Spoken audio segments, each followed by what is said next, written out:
أعوذ بالله من الشيطان الرجيم. بسم الله الرحمن الرحيم. وتولى عنهم وقال يا أسفا على يوسف وابيضت عيناه من الحزن فهو كظيم. قالوا تالله تفتأ تذكر يوسف حتى تكون حرضا أو تكون من الهالكين. قال إنما أشكو بثي وحزني إلى الله وأعلم من الله ما لا تعلمون. يا بني اذهبوا فتحسسوا من يوسف وأخيه ولا تيأسوا من روح الله إنه لا ييأس من روح الله إلا القوم الكافرون. فلما دخلوا عليه قالوا يا أيها العزيز مسنا وأهلنا الضر وجئنا ببضاعة مزجاة فأوف لنا الكيل وتصدق علينا إن الله يجزي المتصدقين.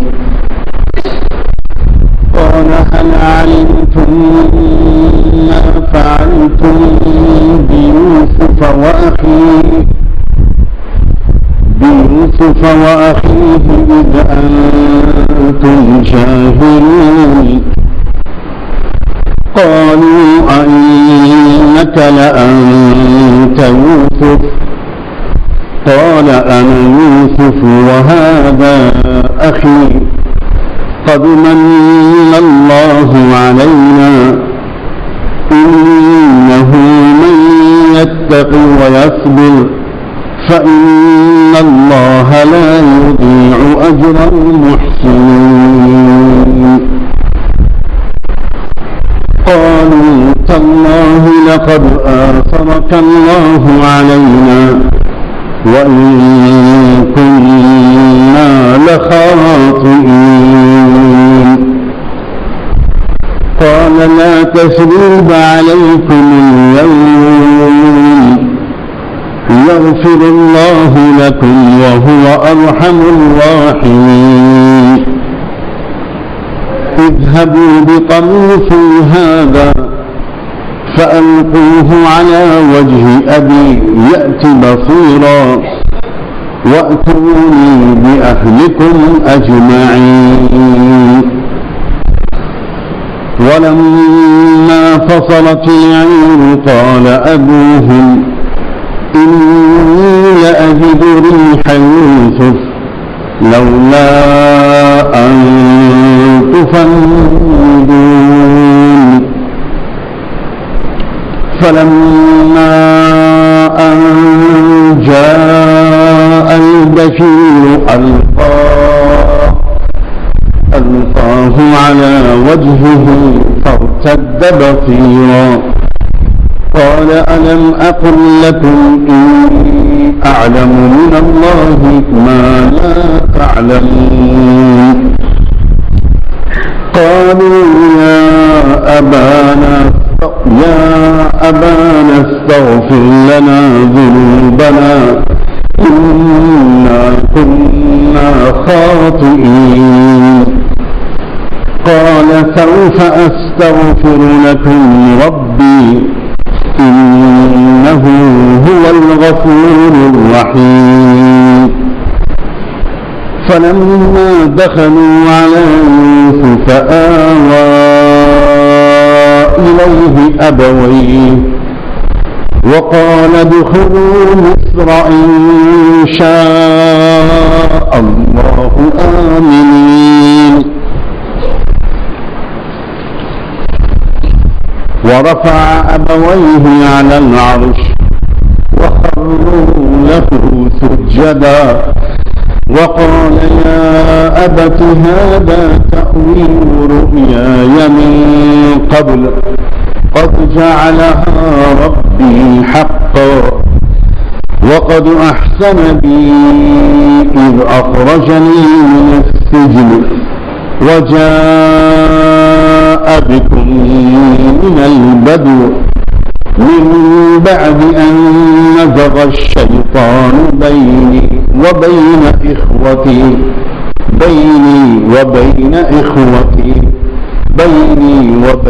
إخوتي إن ربي لطيف لما يشاء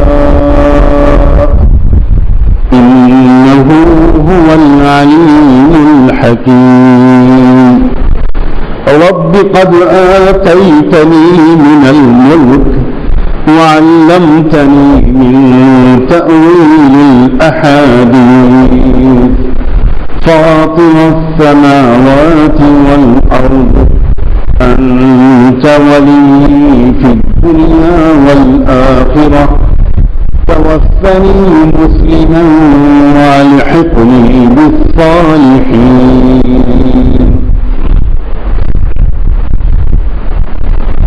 صدق الله.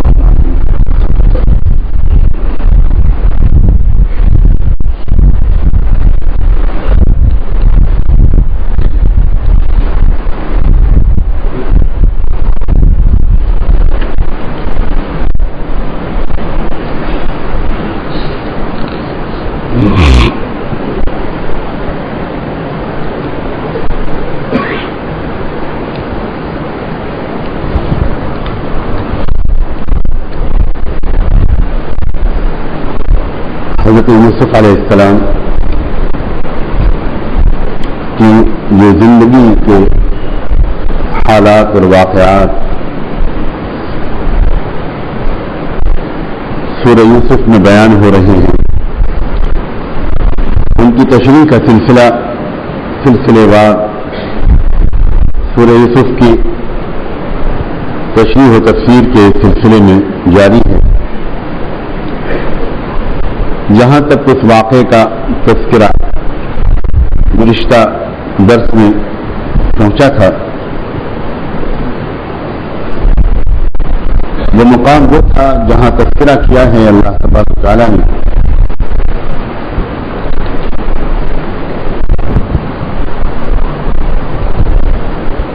یوسف علیہ السلام کے بھائیوں کے دوبارہ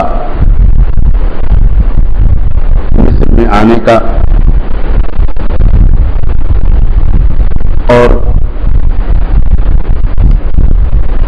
بہت ہی خوبصورت تدبیر کے ذریعے یوسف علیہ السلام کے اس عمل کا جس کے ذریعے انہوں نے اپنے بھائیوں کو غلہ تو بھرپور کیا، بہت اکرام کیا، لیکن اپنے حقیقی بھائی کو روک لیا.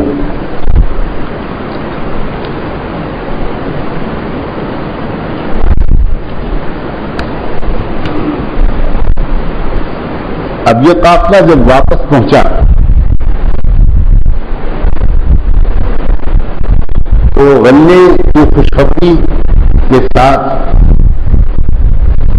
ایک اور غم انگیز خبر لے کر یہ اپنے والد کے پاس پہنچا، اور وہ غم انگیز خبر تھی اس بات کی کہ بھائی بنیامین کو مصر کے اس وزیر اعظم نے جو غلے کی تقسیم کرتا ہے اس نے روک لیا. اور وہ واقعہ بھی انہوں نے سنایا کہ جس واقعے کی وجہ سے بظاہر روکا گیا تھا دنیا میں. اب یہ ایک اور غم پہنچا، غم زدہ باپ حضرت یعقوب علیہ السلام. پہلے پہلے ہی سے ان کا دل بہت زخمی اور مغموم تھا اپنے بہت ہونہار اور بہت پیارے بیٹے یوسف کی جدائیگی کی وجہ سے، جس کو لمبا عرصہ گزر چکا اور اب یہ تازہ زخم لگا ایک اور بیٹے کی جدائیگی کا، جس نے اس پچھلے غم کے داغ کو تازہ کر دیا۔ جب یہ انسان کی فطرت ہے کہ اسے جب نیا صدمہ پہنچتا ہے تو تازہ حادثہ اس کے ساتھ گزرتا ہے تو اس کا وہ پچھلا غم تازہ ہو جاتا ہے۔ چنانچہ قرآن مجید نے اس طرف اشارہ کیا ہے یہ کہتے ہوئے کہ وَتَوَلَّى عَنْهُمْ وَقَالَ يَا أَسَفَا عَلَى يُوسُف۔ یہ سن کر یعقوب علیہ السلام اس طرح سے اپنے بیٹوں سے بالکل انہوں نے بات چیت کا سلسلہ اس وقت بالکل بند کر دیا اور وہ الگ ہٹ گئے۔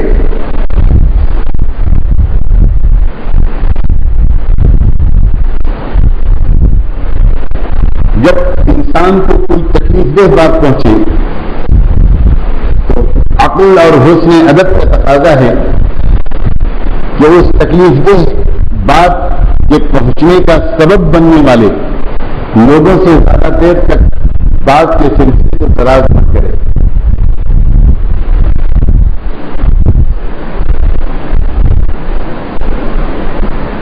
اس لیے کہ اس میں تلخی کے بڑھ جانے اور تعلقات کے مزید بگڑ جانے کا یقینی اندیشہ ہوتا ہے۔ باپ کو تو پہلے ہی سے شک تھا اپنے بیٹوں پر، بڑی مشکل سے وہ راضی ہوئے تھے دوسرے بیٹے کے بھیجنے کے لیے، اور وہ بھی تب جب کہ ان بیٹوں نے بہت بار بار کہا تھا کہ اگر یہ نہیں لے گئے ہم اس کو تو ہمیں کچھ ملے گا نہیں۔ تو بڑی مجبوری کے تحت باپ نے دوبارہ بہت بڑا خطرہ بول لیا تھا، اور جس بات کا اندیشہ ان کو پہلے سے تھا وہی ہوا۔ ان الذی تحذرین قد وقع، وہ ڈرتے تھے کہ جو حرکت ان لوگوں نے میرے پہلے بیٹے کے ساتھ کی ہے یوسف کے ساتھ، کہیں وہی دوبارہ اس کے ساتھ بھی نہ دوہرائیں۔ اور ایسے ہی ہوا، انہوں نے اس سلسلے میں اپنے بچوں اپنے بیٹوں کی بات سے بات چیت میں دیر تک الجھا رہنا مناسب نہیں سمجھا۔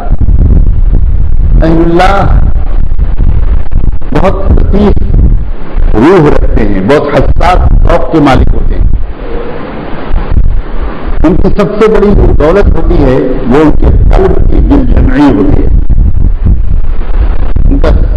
ان کا جو ایک روحانی کیفیت ہوتی ہے سرور کی، لذت کی، اللہ تعالیٰ سے ایک مستقل رابطے کی وجہ سے اہل اللہ کو وہ کیفیت نصیب رہتی ہے جس کو ابھی ہم سمجھنے کی بھی شاید پوزیشن میں نہیں، اور وہ بہت بچا کر رکھتے ہیں اللہ والے اپنی اس دولت کو۔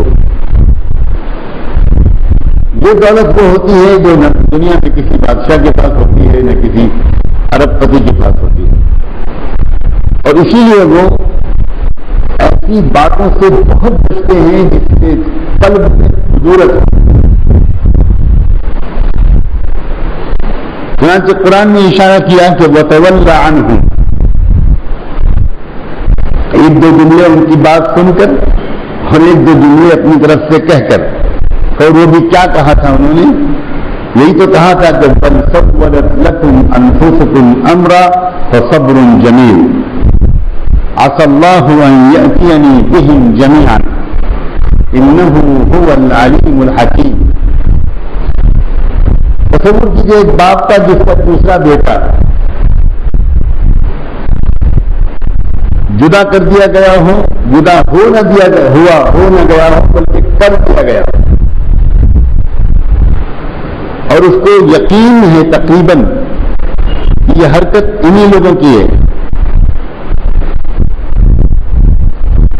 اس کے جواب میں کیسی حکومتیں، کیسی تلخیاں، کیسی لڑائیاں، کیسے جھگڑے عام طور پر ہوتے ہیں. لیکن یہ یعقوب علیہ السلام تھے، سب برداشت کرتے تھے اپنا وقت ضائع کرنے کے لیے اور اپنے دل کے نورانیت کو کم کرنے کے لیے تیار ہیں. اسی لیے اللہ والوں کا خادم بننا دنیا کا سب سے مشکل کام ہے، سب سے مشکل. بہت لوگ عام طور پر لوگ یہ بات نہیں سمجھتے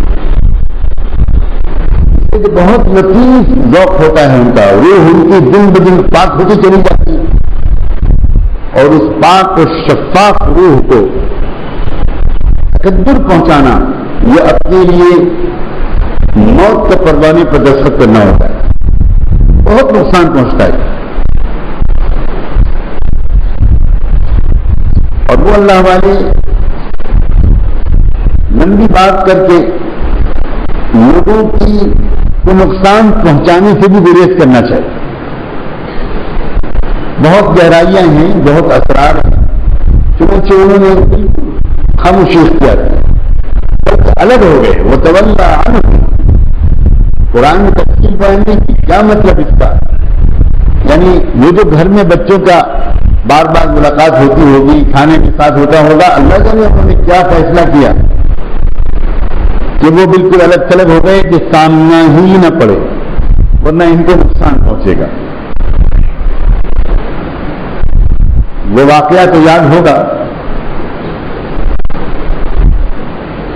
کہ رحمت جو عالم صلی اللہ علیہ وآلہ وسلم کے بڑے محبوب چچا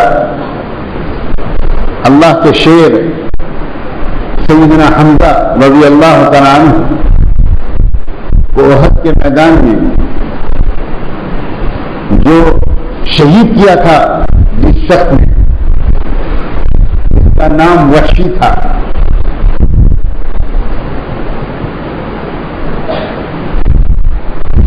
بعد میں اللہ کے دین کا معجزہ نظر آیا اور اللہ کے رسول کی اخلاق کا معجزہ نظر آیا کہ یہی وحشی جو اتنے سخت دشمن اسلام تھے، کہ جنہوں نے اتنا زبردست نقصان پہنچایا اسلام کو اور اتنا بڑا صدمہ پہنچایا اللہ کے رسول صلی اللہ علیہ وسلم کو، یہی بات میں خود ایمان لے آئے. بڑا عجیب غریب واقعہ ہے ان کے ایمان لانے کا، لیکن میں اس وقت اس تفصیلی واقعے کو نہیں سنا پاؤں گا. حیات صحابہ میں وہ واقعہ بہت تفصیل کے ساتھ منقول ہے، بہت سبق آموز ہے.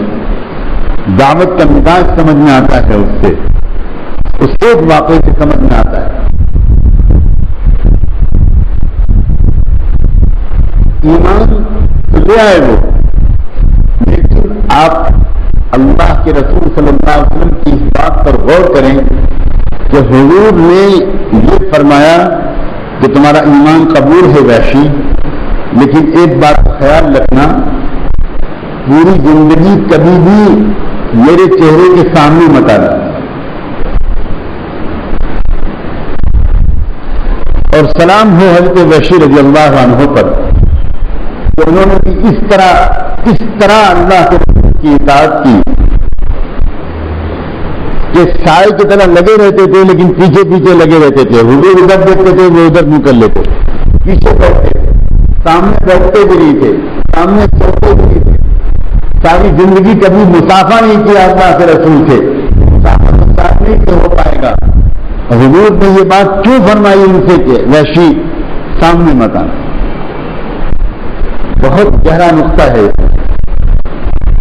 اس لیے کہ سیدنا حمزہ کی شہادت کا غم اللہ کے رسول کو اتنا گہرا تھا، اس کو بہت سے صحابہ ہوئے، لیکن حضرت حمزہ کی شہادت اور اس قسم کی تھی. اور پھر وہ شہید بھی کیے گئے تھے. اللہ اکبر. ان کے چہرے کا نقشہ بگاڑ دیا گیا تھا, ناک کاٹ لی گئی, دونوں کان کاٹ لیے گئے اور کاٹ کر اس کو ہار اور مالا کے طور پر پہنا گیا تھا. اور یہ سب کرنے والا یہی تھا. پیٹ کاٹ کیا گیا اور اس کے اندر سے کلیجی نکالی گئی اور اس کو دبایا گیا. حضور نے جب وہ کٹی پٹی لاش دیکھی حضرت حمزہ کی تو حضور کو یہ ڈر لگا رہتا تھا کہ وحشی کو جیسے ہی میں دیکھوں گا اور مجھے وہ سب کچھ منظر یاد آئے گا تو میں نہیں چاہوں گا کہ وحشی کو نقصان پہنچے, لیکن قلب نبوت کی تکبر اور تکلیف کو دیکھ کر اللہ کے فرشتے خود بخود اس آدمی کے دشمن ہو جائیں. ہم لوگ عام طور پر نہیں سمجھتے کہ نظام غیبی اور نظام روحانی کیسے چلتا ہے.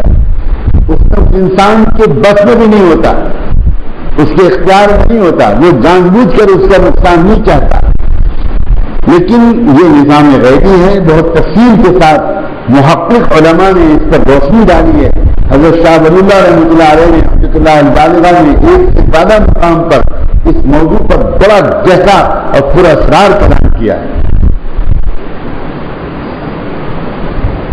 اسی لیے اگر کسی صاحب دل کو خوش نہیں کر سکتا تو کسی صاحب دل کو تکلیف نہ پہنچائے, کسی اللہ والے کو تکلیف نہ پہنچائے. وہ اللہ والا بالکل نہیں چاہتا کہ اسے کوئی تکلیف پہنچائے تو اس کو تکلیف پہنچے. اللہ والے کروڑوں مرتبہ معاف کرتے ہیں.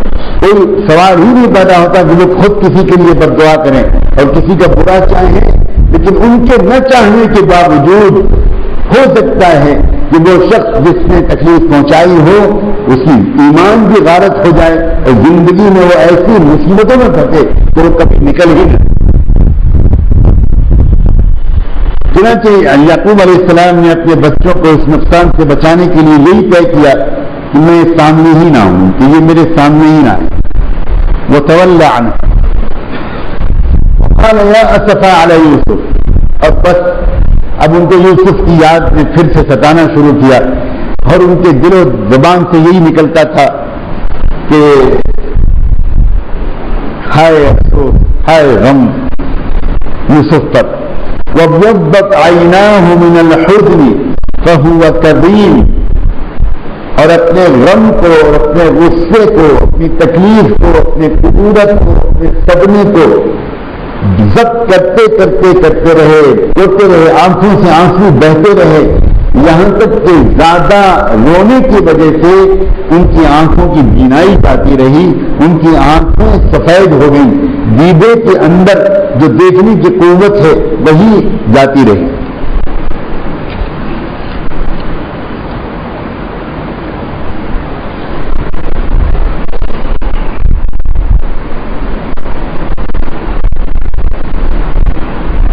دل کے اللہ سے تعلق ہونے کا یہ مطلب نہیں ہوتا کہ دنیا کے حادثوں پر دل میں تکلیف ہی نہ ہو. ایسا نہیں ہوتا کہ اللہ والوں کو کسی بات کا رنج ہی نہ ہوتا ہو, کوئی بات کا صدمہ ہی نہ ہوتا, غم ہی نہ ہوتا. رحمت دوار سیدنا محمد رسول اللہ صلی اللہ علیہ وآلہ وسلم کے صاحبزادے ابراہیم آپ کی گود میں لیٹے ہوئے تھے, چھوٹے سے بچہ, آخری سانسیں تھی, یہاں تک کہ اس کا انتقال ہوا تو اللہ کے رسول کی آنکھوں سے آنسو تب گرنے شروع ہوئے. کیونکہ عام طور پر لوگ یہ سمجھتے ہیں کہ غم کا ہونا, بچے کی موت پر رونا یہ تو عام آدمی کی بات ہے, اللہ والوں کو تو نہیں ایسا ہونا چاہیے. تو کسی صحابی کی بھی زبان سے نکلا, ان کو بھی تعجب ہوا کہ اللہ کے رسول آپ بھی روتے ہیں. تو آپ نے فرمایا العین تدمع والقلب يحزن ولا نقول الا ما يرضي ربنا انا لله وانا الیہ راجعون. ہاں آنکھوں سے آنسو بہتے ہیں اور دل غمگین ہوتا ہے, مگر ہم کہتے صرف یہی ہیں کہ ہم سب اللہ کے ہیں اور اللہ کی طرف ہم کو جانا ہے. ہم شکوہ و شکایت نہیں کیا کرتے.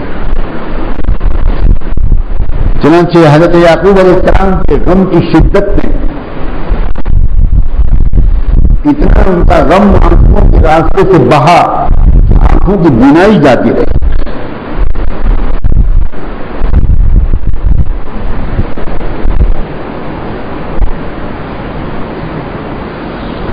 قال انما اشكو بثي قالوا تالله تفتأ تذكر يوسف حتى تكون حرضا او تكون من الهالكين۔ ایک طرف باپ کے غم کا یہ عالم، ایک طرف بچوں کا مزاج کس قسم کا ہے، تو اس کے جواب میں اپنے باپ سے کہتے ہیں کہ ابا جان آپ تو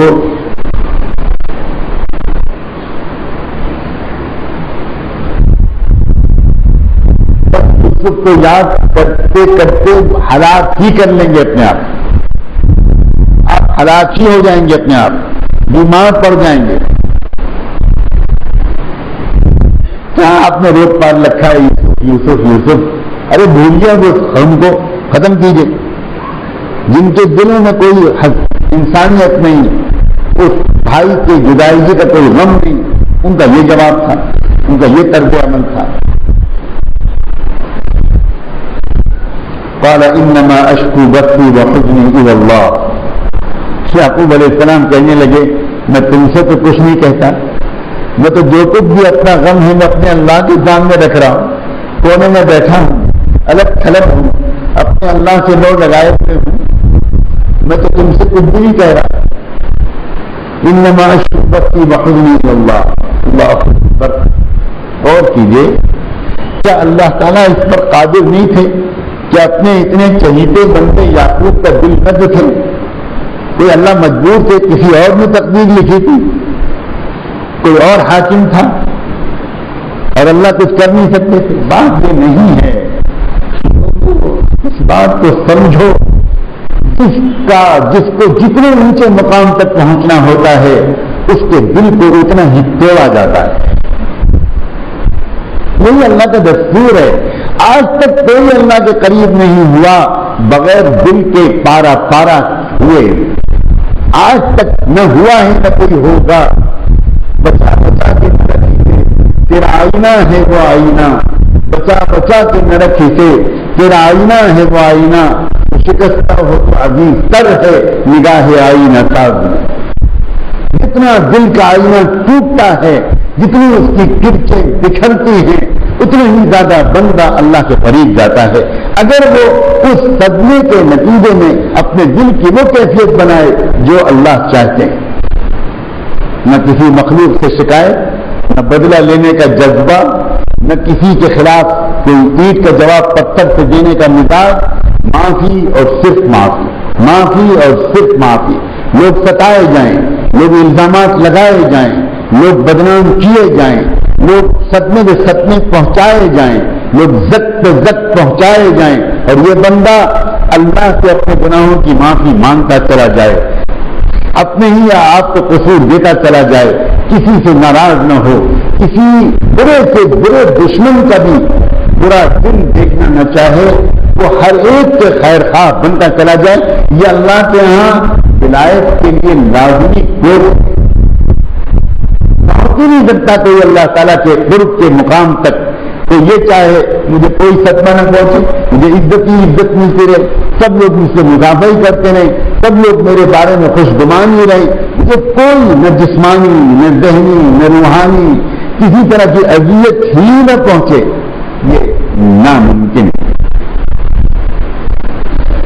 مانگنا ہر ایک کو عافیت ہی چاہیے، ہم میں سے کسی کا خیال بھی نہیں آ سکتا، بڑے سے بڑے اہل اللہ کا بھی، ہمارا تو ذکر ہی کیا ہے کہ ہم امتحان کے لائق ہیں۔ جو جتنا اللہ تعالیٰ کے قریب ہوتا ہے بس وہ یہی کہتا جاتا ہے اللہ میں امتحان کے لائق نہیں ہوں، میں بہت کمزور ہوں، مجھے مت آزمائیے۔ ایک طرف اس کا حال یہ ہوتا ہے، لیکن جب حالات آتے ہیں تو اللہ تعالیٰ اپنے اچھے بندوں کے دلوں میں صبر القا فرمائے، اور یہ پہچان ہوتی ہے، یہ پہچان ایسا برا سلوک کر رہے ہیں بچے اپنے باپ کے ساتھ، اور آپ کا جو رد عمل ہے دیکھیے کیا ہے، انما اشکو بثی وحزنی الی اللہ، جو کچھ بھی میں کہہ رہا ہوں اپنے اللہ ہی سے تو کہہ رہا ہوں۔ اب پتہ چلا کہ بندے کا رابطہ اگر اللہ سے ہو، بندے کی عادت ہو، مشق ہو کہ وہ اپنے غم کا بوجھ ہلکا کرنے کے لیے اپنے غم کا تذکرہ اللہ سے کرے، اس کی تو عادت پہلے سے ہو تب تو ہوگا، ورنہ زندگی بھر اللہ سے تنہائی میں کچھ باتیں کرنے کی عادت ہی نہیں پڑے۔ اچانک کوئی غم جب آئے گا تو کہاں سے عادت پڑے گی؟ پھر کیا ہوگا؟ پھر یہ ہوگا کہ آدمی کہے گا کہ دیکھیے میں آپ سے اتنی ساری باتیں کر رہا ہوں اصل میں اپنا بوجھ ہلکا کرنے کے لیے، ایسے ہی کہتے ہیں نا ہم لوگ، یعنی 1 گھنٹے کی غیبت کرتے ہیں دل کا بوجھ ہلکا کرنے، 1.5 گھنٹے کی بات کرتے ہیں شکوے شکایت کی مخلوق سے، اور آخر میں کہتے ہیں ہم تو اپنا دل کا بوجھ ہلکا کرنا چاہتے ہیں۔ کیوں کہتے ہیں؟ اس لیے ہمیں اللہ کے سامنے اپنے دل کے بوجھ کے ہلکے کرنے کی مشق ہی نہیں، اور جس کی تنہائی میں اللہ سے باتیں کرنے کی عادت ہے، جو لمبی دعا مانگ سکتا ہے، مناجات پڑھ سکتا ہے، رو رو کے سجدے میں دعائیں کر سکتا ہے، وہ کبھی کسی اور کے سامنے کہنے کی ضرورت نہیں پڑے گی، اس کے دل کا بوجھ اللہ کے سامنے کہنے سے ہلکا ہو چکا ہو، اسے کیا ضرورت ہے کسی اور کے سامنے۔ طلب اے دل تڑپنے سے ذرا تسکین ہوتی ہے، طلب اے دل تڑپنے سے ذرا تسکین ہوتی ہے، خاموشی سے مصیبت اور بھی سنگین ہوتی ہے، خاموشی سے مصیبت اور بھی سنگین ہوتی ہے۔ انما اشکو بثی وحزنی الی اللہ وَأَعْلَمُ مِنَ اللَّهِ مَا لَا تَعْلَمُونَ۔ باپ نے اپنے بچوں سے یہ کہنے میں بھی کوئی حرج نہیں سمجھا کہ بچوں مجھے نصیحت کرتے ہو، اللہ اکبر۔ باپ کو کیا کچھ سہنا پڑتا ہے، جب اولاد چھوٹی ہوتی ہے تب تو اولاد کے چھوٹے پن کی وجہ سے نادانیوں کو سہنا پڑتا ہے، سلاتا ہے، پلاتا ہے، کھلاتا ہے، کہلاتا ہے۔ کئی ماں باپ کیا کیا کرتے ہیں ایک چھوٹے سے بچے کو پالنے کے سلسلے میں، جب یہی بچہ بڑا ہو جاتا ہے تو یہ اپنے ماں باپ کو بیوقوف اور سنتی کہنے لگتا ہے، خود بہت اپنے آپ کو قابل سمجھنے لگتا ہے۔ بڑھاپے میں ماں باپ کو یہ صدمہ بھی سہنا پڑتا ہے کہ میاں جمعہ کی اولاد ہوتی ہے، وہ ہم کو سبق سکھانے دنیا میں بہت کم بوڑھے ہوں گے، میں کوتا نہیں کہہ رہا ہوں، دنیا میں کہہ رہا ہوں، دنیا میں بہت کم بوڑھے ہوں گے کہ جن کو اپنی جوان قابل اولادوں سے یہ صدمہ نہ سہنا پڑتا۔ ہر نوجوان یہ سمجھنے لگا ہے کہ ابا تو کچھ جانتے ہی نہیں، پچھلے زمانے کی اولاد ہے، یہ اصل میں سالار جنگ میوزیم سے نکل کر میں انگلش گورنمنٹ ایجوکیٹڈ قابل آدمی، یہ اپنے میرے ابا دائیں طرف سے لکھتے ہیں، میں بائیں طرف سے لکھتا ہوں، اس لیے میں بہت قابل ہوں کیونکہ میں شیطان سے قریب ہوں۔ ہر اولاد، اور کتنے ماں باپ کی سب باتیں سہنی پڑتی، کتنی سہنی پڑتی، اور پھر یہی نوجوان جب خود باپ بنتا ہے تو اس کی اولاد سود در سود بدلہ دیتی ہے، 30%، 40%۔ یہ تو ماشاءاللہ بینکنگ کا زمانہ ہے نا، تو جتنا لیا اتنا ہی واپس کرنا، یہ تو پرانے زمانے کا رواج ہے۔ اب یہ سود کے ساتھ اپنے والد کو قرضہ واپس کرتے ہیں، یہی سلسلہ چل رہا ہے، اور ماؤں کا تو کوئی ذکر ہی نہیں ہے، ماؤں کو تو بچے روزانہ ڈانٹتے ہیں، حق سمجھتے ہیں اپنا خاندانی کہ ماؤں کا دل توڑے، ماں تو کوئی چیز ہی نہیں بیچاری۔ بدترین گناہ ہے زمین ترین حرکت ہے. فتوے کی زبان میں ہو سکتا ہے دوسرے گناہ اس سے بڑے ہوں، لیکن مقدر کو تباہ کرنے اور دنیا اور آخرت دونوں کو تباہ کرنے میں یہ گناہ سب سے بڑا ہے. اسی لیے تو اللہ تعالیٰ نے توحید کے بعد سب سے پہلے حکم تقریباً ہر جگہ ماں باپ کا ادب اور ان کے ساتھ حسن سلوک کو دیا. سب سے زیادہ حق اللہ کے بعد دنیا میں اگر کسی کا ہے تو ماں باپ کا ہے. یعقوب علیہ السلام بات کر رہے ہیں کیا گزر رہی ان کے دل پر.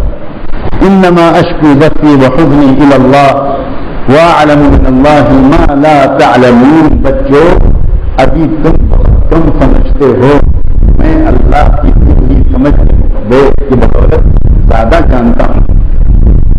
اگر میں یہ کہوں کہ اصل مسئلہ ماں باپ اور بچوں کے درمیان کیا ہوتا ہے، بچوں کا یہ خیال اگر ہوگا جس اولاد کا کہ میں زیادہ سمجھتا ہوں ماں باپ کم سمجھتے ہیں، وہ بچہ دنیا اور آخرت دونوں جگہ ناکام ہو کر رہے.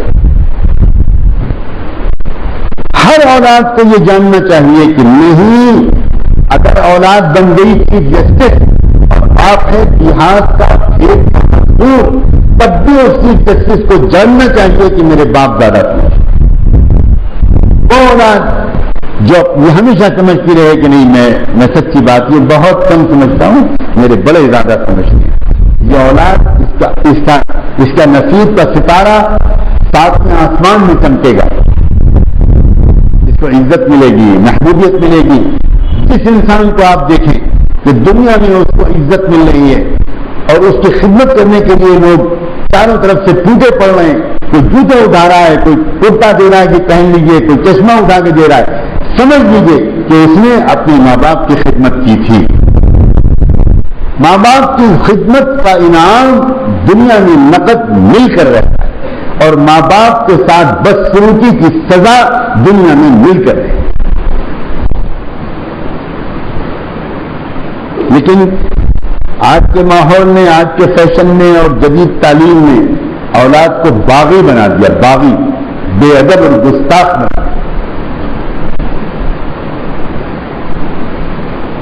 قال انما اشکو بثی وحزنی الی اللہ واعلم من اللہ ما لا تعلمون. بچوں میں سمجھتا ہوں تم سے زیادہ، تم جو باتیں نہیں سمجھ پا رہے ہو میں انہیں سمجھتا ہوں. کتنا ٹھنڈا لہجہ ہے، کوئی غصہ نہیں ہے، کوئی ڈانٹ ٹپٹ نہیں ہے. کیا دل پر گزر رہی ہے یعقوب علیہ السلام، لیکن کس طرح وہ اپنے جذبات پر قابو پائے ہوئے ہیں. یعقوب علیہ السلام نے جو غم جھیلا وہ تو جھیلا، لیکن جس طرح انہوں نے غصے کو پیا ہے اس کو بھی اس پر بھی ذرا غور کیجیے. ورنہ اولاد اس طرح بات کرے تو اسے 10 جوتے مارے جائیں، گھر سے نکال دیا جائے. سخت ترین سزا اور ڈانٹ کا مستحق ہے ایسی اولاد. لیکن یعقوب علیہ السلام کا دل ایک تربیت یافتہ دل ہے، معصوم دل ہے، ٹھنڈک ہے اس میں.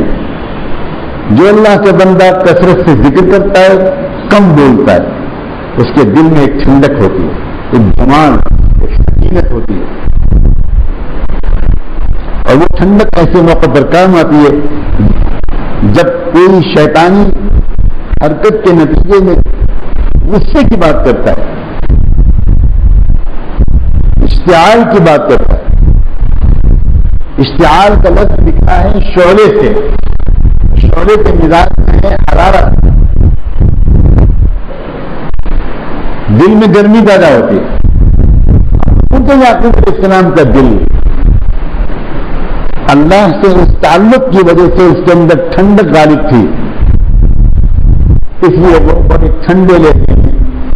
ایسے اشتعال انگیز جملوں کے جواب میں بھی وہ اشتعال میں نہیں آ رہے، وہ غصے میں نہیں آ رہے. اللہ اکبر. جو باپ بن چکے ہیں انہیں باپ بننا سکھا رہا ہے یہ تذکرہ، اور جو ابھی اولاد ہیں انہیں اولاد بننے کا طریقہ سکھا رہا ہے یہ تذکرہ. اور میں بار بار اس پورے درمیان یہ بات کہہ رہا ہوں کہ یوسف علیہ السلام کا جو واقعہ ہے اس کی سینکڑوں خصوصیات میں سے ایک خصوصیت یہ ہے کہ اس میں کوئی کرامتی بات نہیں ہے, کوئی معجزے, کوئی فرشتوں کا اترنا. وہ ایک عام انسان کی زندگی کے جو واقعات ہیں گھریلو, بالکل اس طرح کے واقعات پر مشتمل ہے یوسف علیہ السلام کا قصہ. اور شاید اس پہلو سے بھی اللہ تعالیٰ نے اس کو بہترین واقعہ قرار دیا, احسن القصص قرار دیا. اس لیے اشارہ کرتا جا رہا ہوں, مجھے بھی اللہ تعالیٰ بہت کچھ سیکھنے کی توفیق دے, اور آپ کو بھی. جو باپ بن چکے ہیں, جو مائیں یہاں بیٹھی ہیں, انہیں اپنے بچوں کی نادانیوں پر کتنا تحمل کرنا چاہیے, کتنا برداشت کرنا چاہیے, ان کے سنبھل جانے کا کتنا انتظار کرنا چاہیے, کتنی خاموش ان کے لیے دعا کرنی چاہیے. یہ سب باتیں ان ماں باپ کو جو یہاں بیٹھے ہیں سیکھنی چاہیے.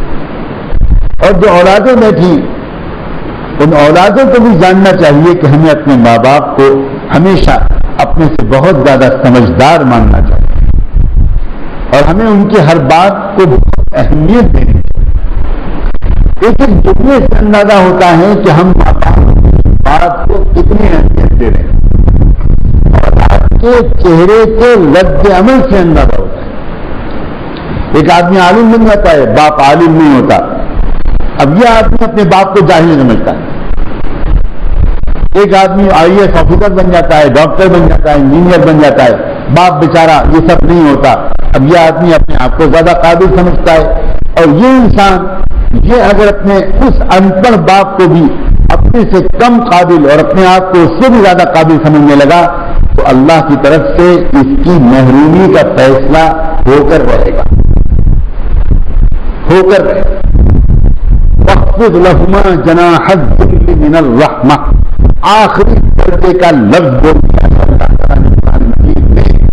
اپنے ماں باپ کے لیے اپنی ذلت کے بازو کو بچائے رکھو. انہیں اس سے بڑھ کر اور کون سا لفظ لایا جائے؟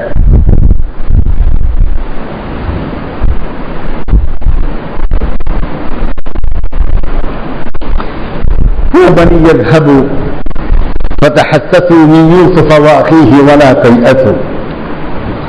تيأسوا من روح الله. باپ نے اپنے ان بچوں سے ایک بات اور کہی, اسی وقت کہی یا کچھ دن کے بعد کہی کہ میرے بچوں ذرا غور کریں طرز خطاب. بچوں نے جب باپ سے کہا تھا تو یا ابتی نہیں کہا, یا ابانا نہیں کہا, بلکہ بچے جب بولے تو ذرا بدتمیزی کے ساتھ بولے.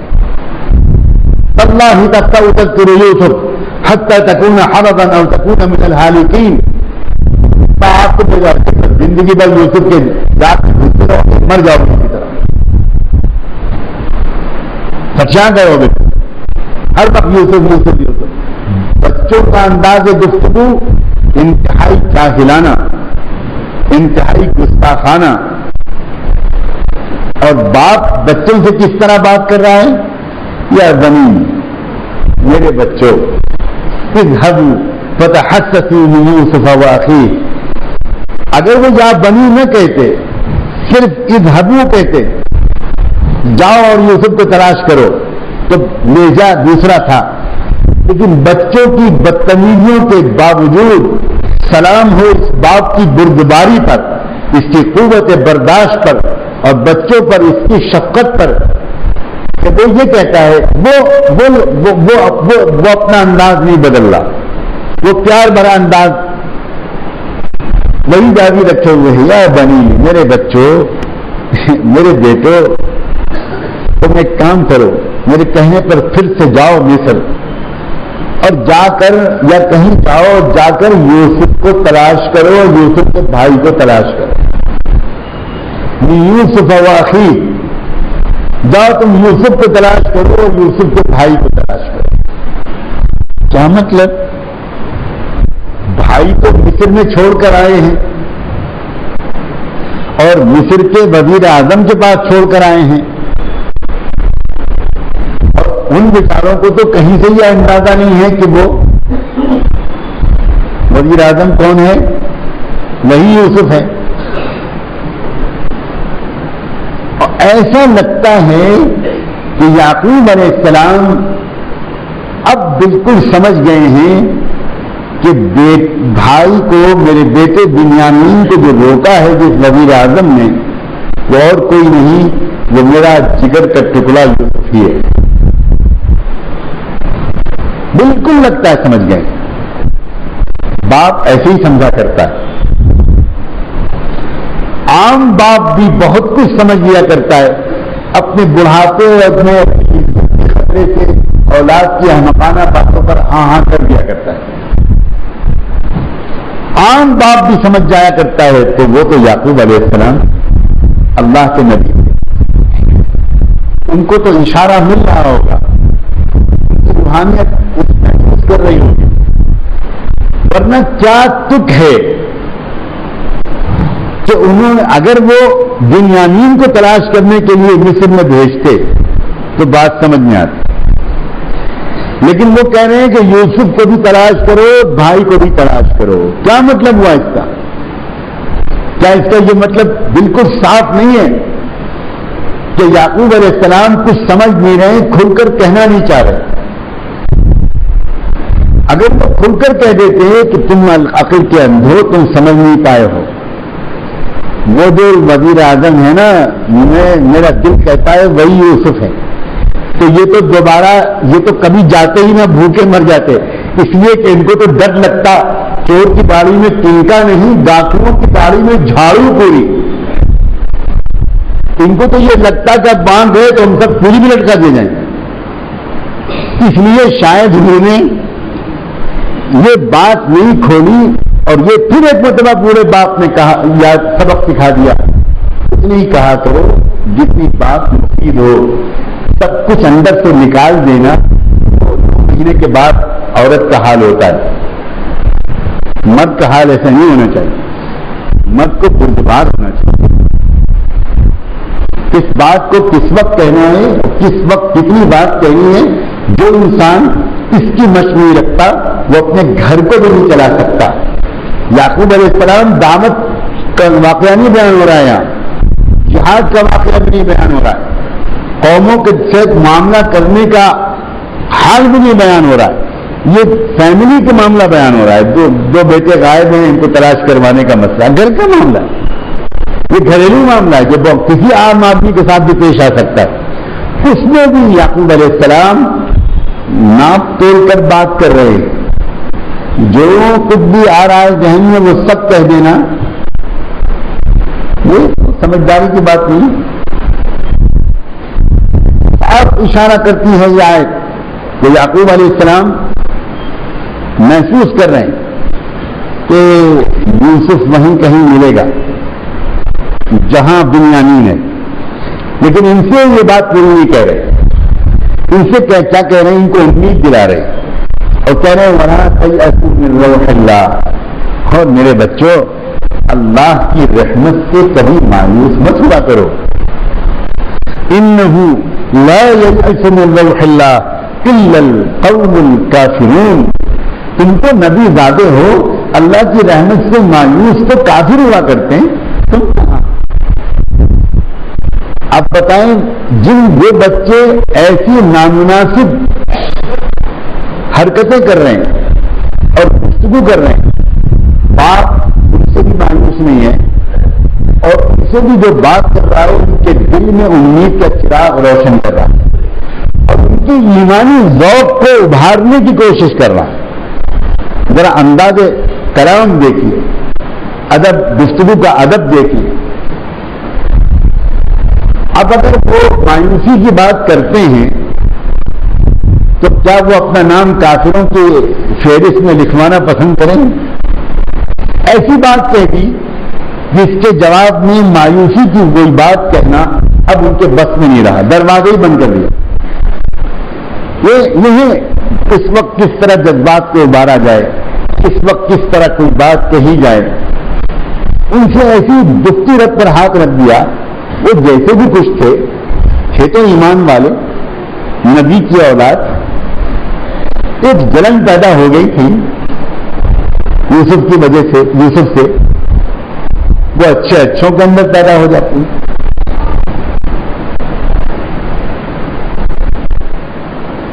تو یعقوب علیہ السلام نے اپنے بچوں سے کہا، اس سے پہلے کہ وہ پلٹ کر کہتے کہ کہاں ملیں گے یوسف، زمانہ ہو گیا، 20 سال ہو گئے، بہت عرصہ گزر گیا، یوسف کو تلاش کریں، آپ بھی کیا بات کریں۔ اس سے پہلے کہ وہ مایوسی کی بات کرے، انہوں نے خود ان سے کہہ دیا کہ مایوس کو اللہ کے انکار کرنے والے وقت میں، اللہ پر یقین رکھنے والے تو آخری لمحے تک امید کے ساتھ قدم اٹھاتے رہتے ہیں، کوشش کرتے رہتے ہیں۔ تم ایک بار پھر جاؤ، کوشش کرو۔ اب قرآن یہ بتاتا ہے، قرآن نہیں بتاتا کہ انہوں نے پلٹ کر کچھ کہا، کوئی جواب دیا۔ ایسا معلوم ہوتا ہے کہ ان بچوں نے بھی کچھ محسوس کیا، اور محسوس کیا ہو یا نہ کیا ہو، اب باپ سے پلٹ کر جواب دینا یہ مناسب نہیں سمجھا، اور انہوں نے سفر شروع کر دیا، یہاں تک تو وہ پہنچ بھی گئے۔ اب قرآن درمیان کی پوری بات تو بیان کرتا نہیں کہ کتنے دن کے بعد روانہ ہوئے، کیا تیاریاں کی، یہ سب قرآن کا موضوع نہیں۔ قرآن تو وہاں تک پہنچا دیتا ہے سیدھے ہم کو کہ وہ پہنچ گئے یوسف کے پاس۔ فلما دخلوا علیہ قالوا یا ایھا العزیز مسنا واہلنا الضر وجئنا ببضاعة مزجاة فأوف لنا الكيل وتصدق علينا ان اللہ یجزی المتصدقین۔ اب جو آئے یہ تیسری مرتبہ ان کا آنا تھا، انہوں نے آ کر اب جو کہا وہ یہ کہا کہ یا ایھا العزیز، جناب وزیر اعظم صاحب، ایھا العزیز، بہت ہی اعزاز و اکرام کے ساتھ، مسنا واہلنا الضر، ہم اور ہمارا پورا خاندان بہت فقر و فاقے میں مبتلا ہے،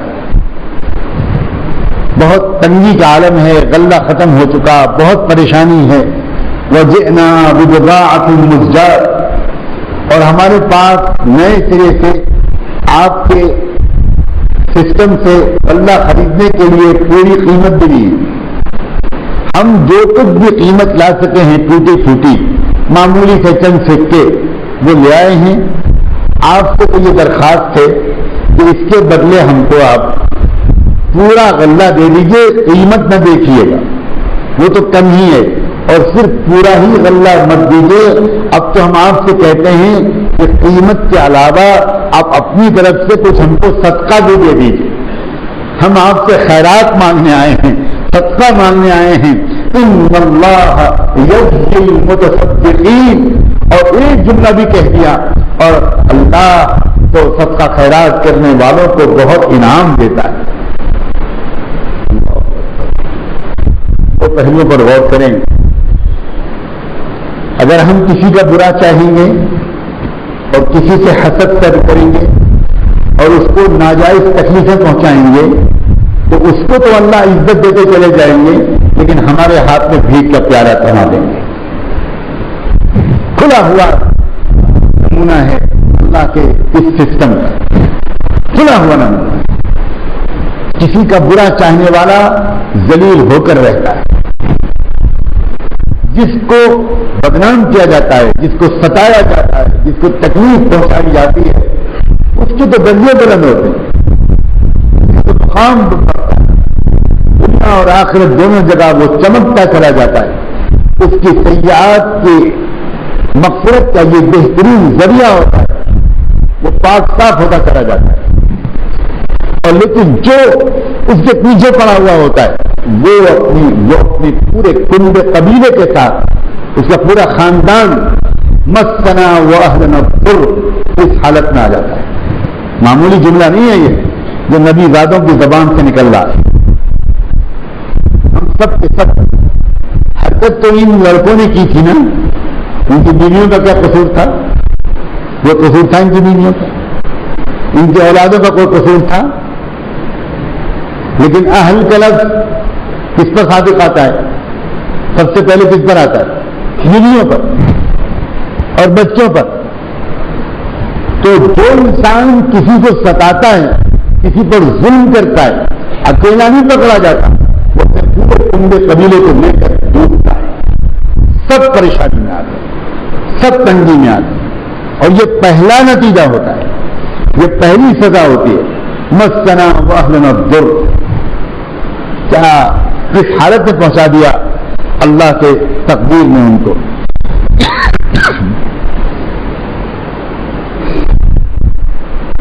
دوسری بات، اللہ تعالیٰ ہم سب لوگوں کو یہ دیکھیے کہ خالی مزے لینے کے لیے مت سنیے، ہم میں سے ہر شخص ایک ایک لفظ کو سنے اور اپنے اندر جھانک کر دیکھے کہ اس سے کوئی ایسی غلطی تو نہیں ہوئی ہے، کوئی ایسی غلطی تو نہیں ہو رہی ہے، اور بیٹھے بیٹھے چپ چاپ اللہ سے توبہ کرے، معافی مانگے۔ اور جس انسان کی دشمنی، جس انسان سے حسد اگر ہمارے کسی کے سینے میں ہے تو آج کی شام کا سورج ڈوبنے سے پہلے ہم کسی طرح اس کے پاس جائیں، اس سے بات کریں اور اس سے کہیں کہ میں آپ کے پیر پکڑ کے کہتا ہوں ہمیں معاف کریں، میرے دل میں آپ سے جلن تھی، میرے دل میں ایک شکوہ تھا، میرے دل میں ایک بغض تھا، اور میرے دل میں آپ کے خلاف ایک پلاننگ پک رہی تھی، مجھے معاف کر دیجیے، مجھے معاف کر دیجیے، مجھے معاف کر دیجیے۔ کوئی انسان اپنی جرم کا اقرار کر کے معافی مانگ لے گا اور وہ بندے نے معاف کر دیا تو اللہ کو بندوں کے حقوق کے سلسلے میں خود ایک سیکنڈ دیر نہیں لگاتا، جہاں بندوں نے معاف کیا وہاں اللہ تعالیٰ کی طرف سے اشارہ ہو جاتا ہے، اب اس کے حالات بہتر بنانا شروع کر دو، اس نے معافی مانگ لی۔ دوسرا پہلو اس آیت میں ایک اور ہے جو اس آیت کے عالمانہ خیال کی تائید کرتا ہے کہ لگتا یہ ہے کہ ان کے یہ جو بھائی ہیں یہ باپ کے کہنے کے بعد کچھ نہ کچھ خود یہ سمجھ رہے ہیں کہ شاید یہی یوسف ہے۔ اس کی دلیل کیا ہے؟ اس کی دلیل یہ ہے، یا قرینہ، اگر میں دلیل نہ بھی کہوں تو قرینہ کہوں علمی زبان میں، انہوں نے مجھے لب و لہجہ اختیار کیا ہے، گھر کے حالات کی منظر کشی، صدق علینا، اور یہ جملہ کہا ہے کہ آپ تو جانتے ہیں کہ اللہ تعالیٰ صدقہ خیرات کرنے والوں کو بہت انعام دیتا ہے۔ یہ سارے جملے شاید اس امید پر کہے ہیں انہوں نے کہ اگر یہ یوسف ہے تو یہ اپنے ہمارے گھر کے ان بے گناہ عورتوں اور بچوں کی اور ہمارے بوڑھے اپنے بوڑھے باپ کی تکلیف کا حال سن کر برداشت نہیں کر پائے گا، اور یہ خود کھل کے بتا دے گا کہ میں ہوں یوسف۔ یوسف کی شرافت، یوسف کی محبت، یوسف کی انسانیت دوستی، رشتے داروں کے ساتھ، غیروں کے ساتھ جس کا یہ برتاؤ تھا، وہ جب سنے گا کہ میری بھابیاں، میرے بھتیجے، میری بھتیجیاں، میرا بوڑھا باپ یہ سب کے سب گھر میں بھوکے ہیں اور میں یہاں مصر میں وزیر اعظم بنا ہوں، تف ہے میری اس حکومت پر اگر میں اپنے گھر والوں کی مدد نہ کروں۔ یہ دل کے نازک تاروں کو چھیڑ دیا، شاید جان بوجھ کر یوسف علیہ السلام کے بھائیوں نے، اور وہ تیر بالکل نشانے پر لگا، اور وہ تیر بالکل نشانے پر لگا۔ کیوں؟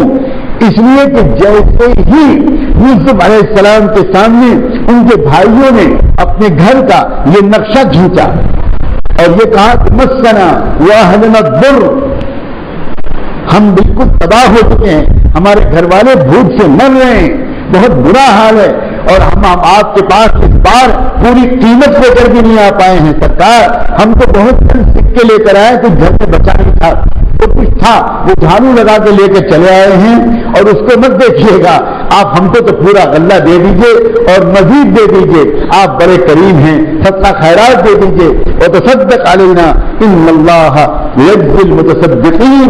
جیسے ہی یہ سننا تھا یوسف علیہ السلام اب برداشت نہیں کر سکے، اور اب تک جس رات کو وہ مہینوں سے بہت عرصے سے چھپائے ہوئے تھے، شاید سالوں سے، اب انہوں نے وہ رات فاش کر دیا اور ایک دم سے کہا قال هل علمتم ما فعلتم بيوسف واخيه۔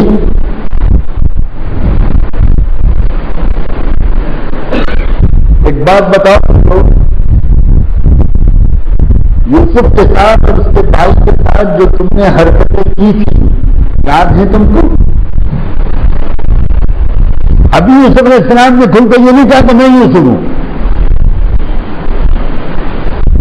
لیکن پہلے ان کو اعتراف کر لائے، غلطی کا اقرار کرنا، احساس ہونا، ندامت ہونا، یہ انتہائی ضروری ہے۔ تو انہوں نے اچانک جب یہ کہا کہ یوسف اور اس کے بھائی کے ساتھ جو حرکتیں کی ہیں یاد ہے، اور وہ حرکتیں تم لوگوں نے جب کی تھی تو اس وقت تم نے بڑی نادانی تھی، آئے ہے شرافت کی انتہا۔ شریف آدمی اگر وہ اپنے ساتھ کی ہوئی زیادتی کا تذکرہ مجبوراً کرتا بھی ہے تو ساتھ میں وہ کوئی عذر بھی پیش کر دیتا ہے۔ اللہ اکبر، یہ کن اخلاقی بلندیوں پر پہنچے ہوئے ہیں یوسف علیہ السلام، آج کے زمانے کے لوگ ان باتوں کو سمجھ بھی نہیں سکتے۔ ایک شریف آدمی جس وقت وہ بات شروع کرتا ہے کسی سے اور یہ سوچتا ہے آج تو میں ذرا جتاؤں گا کہ کیا زیادتی تم نے میرے ساتھ آپ لوگوں نے کی ہے، تو وہ شریف آدمی جو بیچارہ بہت دیر سوچ کر یہ فیصلہ کرتا ہے کہ مجھے اب کھل کے کہہ دینا چاہیے، یہ لوگ مجھے بہت بیوقوف سمجھ رہے ہیں، ان سے کچھ کہہ دینا چاہیے کہ مجھے پتا ہے کہ تم میرے معاملے میں کیا خیال رکھتے ہو، میرے ساتھ تمہارا رویہ کیا رہا ہے، لیکن شریف آدمی اپنی شرافت میں مجبور ہوتا ہے، ادھر وہ اس کو اپنے جرم اور زیادتی کی یاد دلانا شروع کرتا ہے، ادھر سے اس کے اندر کا شریف ضمیر اس کو ملامت کرنا شروع کرتا ہے کہ نہیں بھائی اس طرح نہیں کہنا چاہیے، جو ہونا تھا وہ ہو گیا، تو فوراً وہ کوئی ادھر پیش کر دیتا ہے، ارے وہ اس وقت تم لوگوں سے غلطی ہو گئی، تم لوگ بڑے نادان تھے۔ عجیب بات ہے، آیت کے شروع کے حصے کا درجہ حرارت کچھ اور ہے اور آیت کے آخری حصے کا درجہ حرارت کچھ اور ہے، ادھر ٹیمپریچر زیادہ لگتا ہے اور ادھر ایک دم ٹیمپریچر کم لگتا ہے۔ یہ ہے شرافت، یہ ہے اخلاق، یہ ہے مروت، یہ ہے مروت۔ ان انتم جاہلون اللہ۔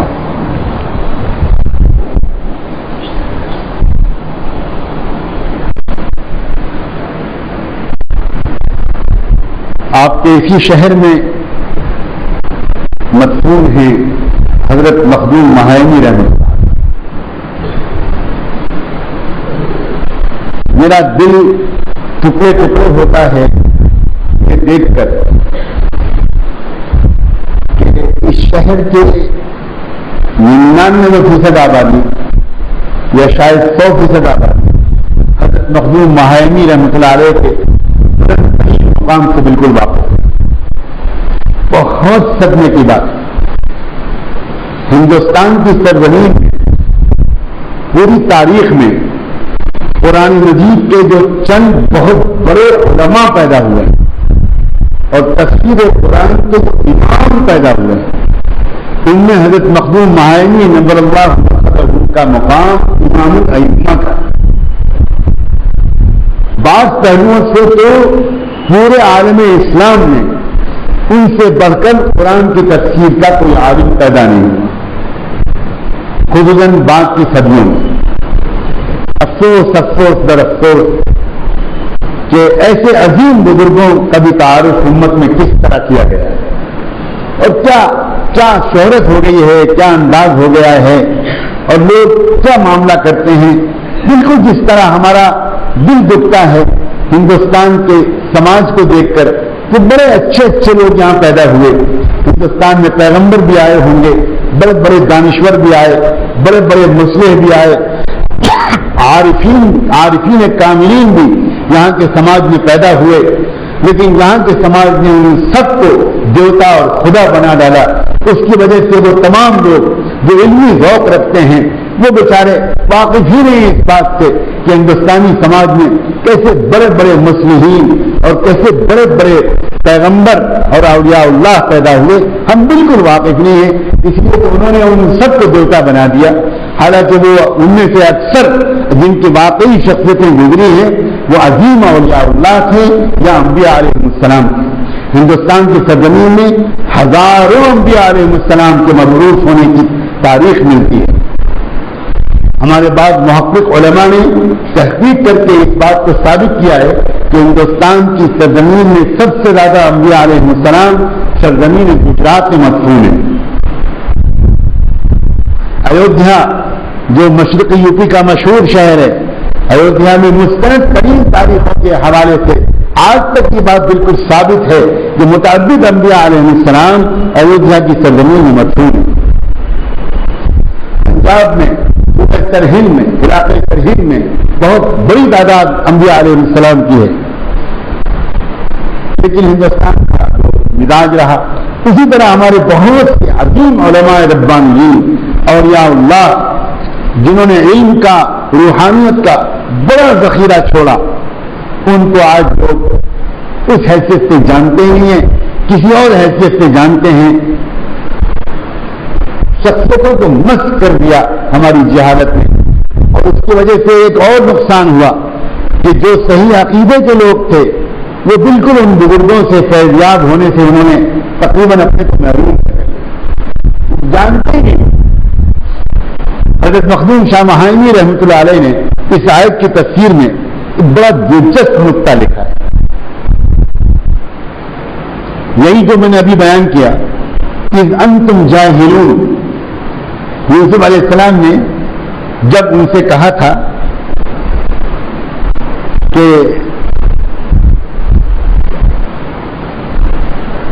تم نے یوسف اور یوسف کے بھائی کے ساتھ اپنی دور جہالت میں جو زمانے جاہلیت میں سلوک کیا تھا اور دور جہالت میں سلوک کیا تھا وہ یاد ہے تم کو؟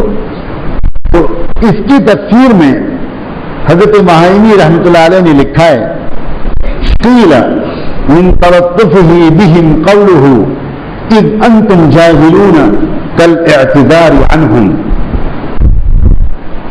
لان فعل القبيح على جهل بمقدار قبحه اسهل من فعله على علم وهم لو ضربوا في طرق الاعتذار لم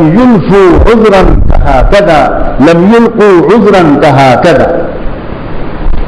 فرمایا کہ اگر وہ خود اپنی اس غلط حرکت کی معذرت کرنا چاہتے تو اتنی خوبصورت معذرت نہ کر سکتے جو معذرت ان کی طرف سے خود یوسف علیہ السلام نے کر دی. اور یہ آخری درجے کی شفقت، پیار، محبت اور حسن اخلاق کا نمونہ ہے جس کی طرف ہم کو متوجہ کیا مخدوم مہائمی نمبر اللہ مرتبہ نے. قالوا وإنك لأنت يوسف قالوا وإنك لأنت يوسف وهذا أخي قالوا وإنك لأنت يوسف قال أنا يوسف وهذا أخي. جب یوسف علیہ السلام نے یہ کہا کہ یاد ہے تم نے یوسف اور اس کے بھائی کے ساتھ کیا سلوک کیا تھا، تو جب یہ کہا تو بس اب سارے پردے اٹھ گئے اور ایک دم سے چیخ پڑے یہ بھائی لوگ آئینک انت یوسف، ارے آپ یوسف ہیں. آئینک، اللہ اکبر، عجیب جملہ ہے. کیا آپ یقیناً یوسف ہیں؟ عجیب بات ہے. یا تو سوال کرو یا یقیناً کرو. یہ کون سی تعبیر ہے بھائی؟ سوال بھی کر رہے ہو اور اِنَّا بھی لگا رہے ہو. یہ تو عربی زبان کا ذوق رکھنے والوں کے لیے عجیب غریب چیز ہے. عربی زبان کا ذوق رکھنے والے تو یہ کہیں گے آنت یوسف، کیا آپ یوسف ہیں؟ عجیب بات ہے. اندر سے یقین بھی ہے کہ یہی یوسف ہے، اور ایک دم سے یہ کیسے کہہ دیں اس لیے پوچھ بھی رہے ہیں. ایک عجیب قسم کی کیفیت ہے. اِنَّكَ لَأَنْتَ یوسف، کیا یہ بات یقینی طور پر بالکل درست ہے کہ آپ ہی یوسف ہیں؟ اس کا کیا مطلب ہوا؟ پہلے سے کچھ شبہ تھا. یہ جو پچھلی آیت کے دور میں اس عاجز نے کہا تھا اس کو تقویت پہنچتی ہے اس بات سے اِنَّكَ کے لفظ، ورنہ اِنَّكَ کے لفظ کا کہنا عربی ادب کے ذوق کے لحاظ سے بالکل مناسب نہیں. یہ بتا رہا ہے کہ دل میں کہیں سے ان کے پہلے سے تھا، کہنے کی ہمت نہیں کر پا رہے تھے. اب جب یوسف علیہ السلام دیکھا ادھر باپ نے یہ کہا تھا، یہ کہہ کے بھیجا تھا، راستے میں پتہ نہیں کیا سوچتے ہوئے چلے آئے ہوں گے. امید ہوتی بھی ہوگی نہیں بھی ہوتی ہوگی، ملیں گے ہاں وہی یوسف ہے، نہیں وہ یوسف نہیں، ہاں وہی یوسف ہے، نہیں وہ یوسف کہاں ہو سکتا ہے، نہیں وہی ہے، ارے بھائی ہوگا، نہیں ہو سکتا. عجیب طریقے سے راستے پر وہ تردد کے ساتھ آئے ہوں گے. اور یہاں یوسف علیہ السلام نے بم پھوڑ دیا کہ حل علمتم ما فعلتم یوسف. تب اس کے بعد ان کی جو کیفیت تھی عجیب گڑبڑا گئے. وہ یقین کے ساتھ کہیں یا پوچھیں کہ کچھ سمجھ میں نہیں آ رہا. وہ درمیانی بات انہوں نے کہی اِنَّكَ لَأَنْتَ یوسف قَالَ أَنَا یوسف.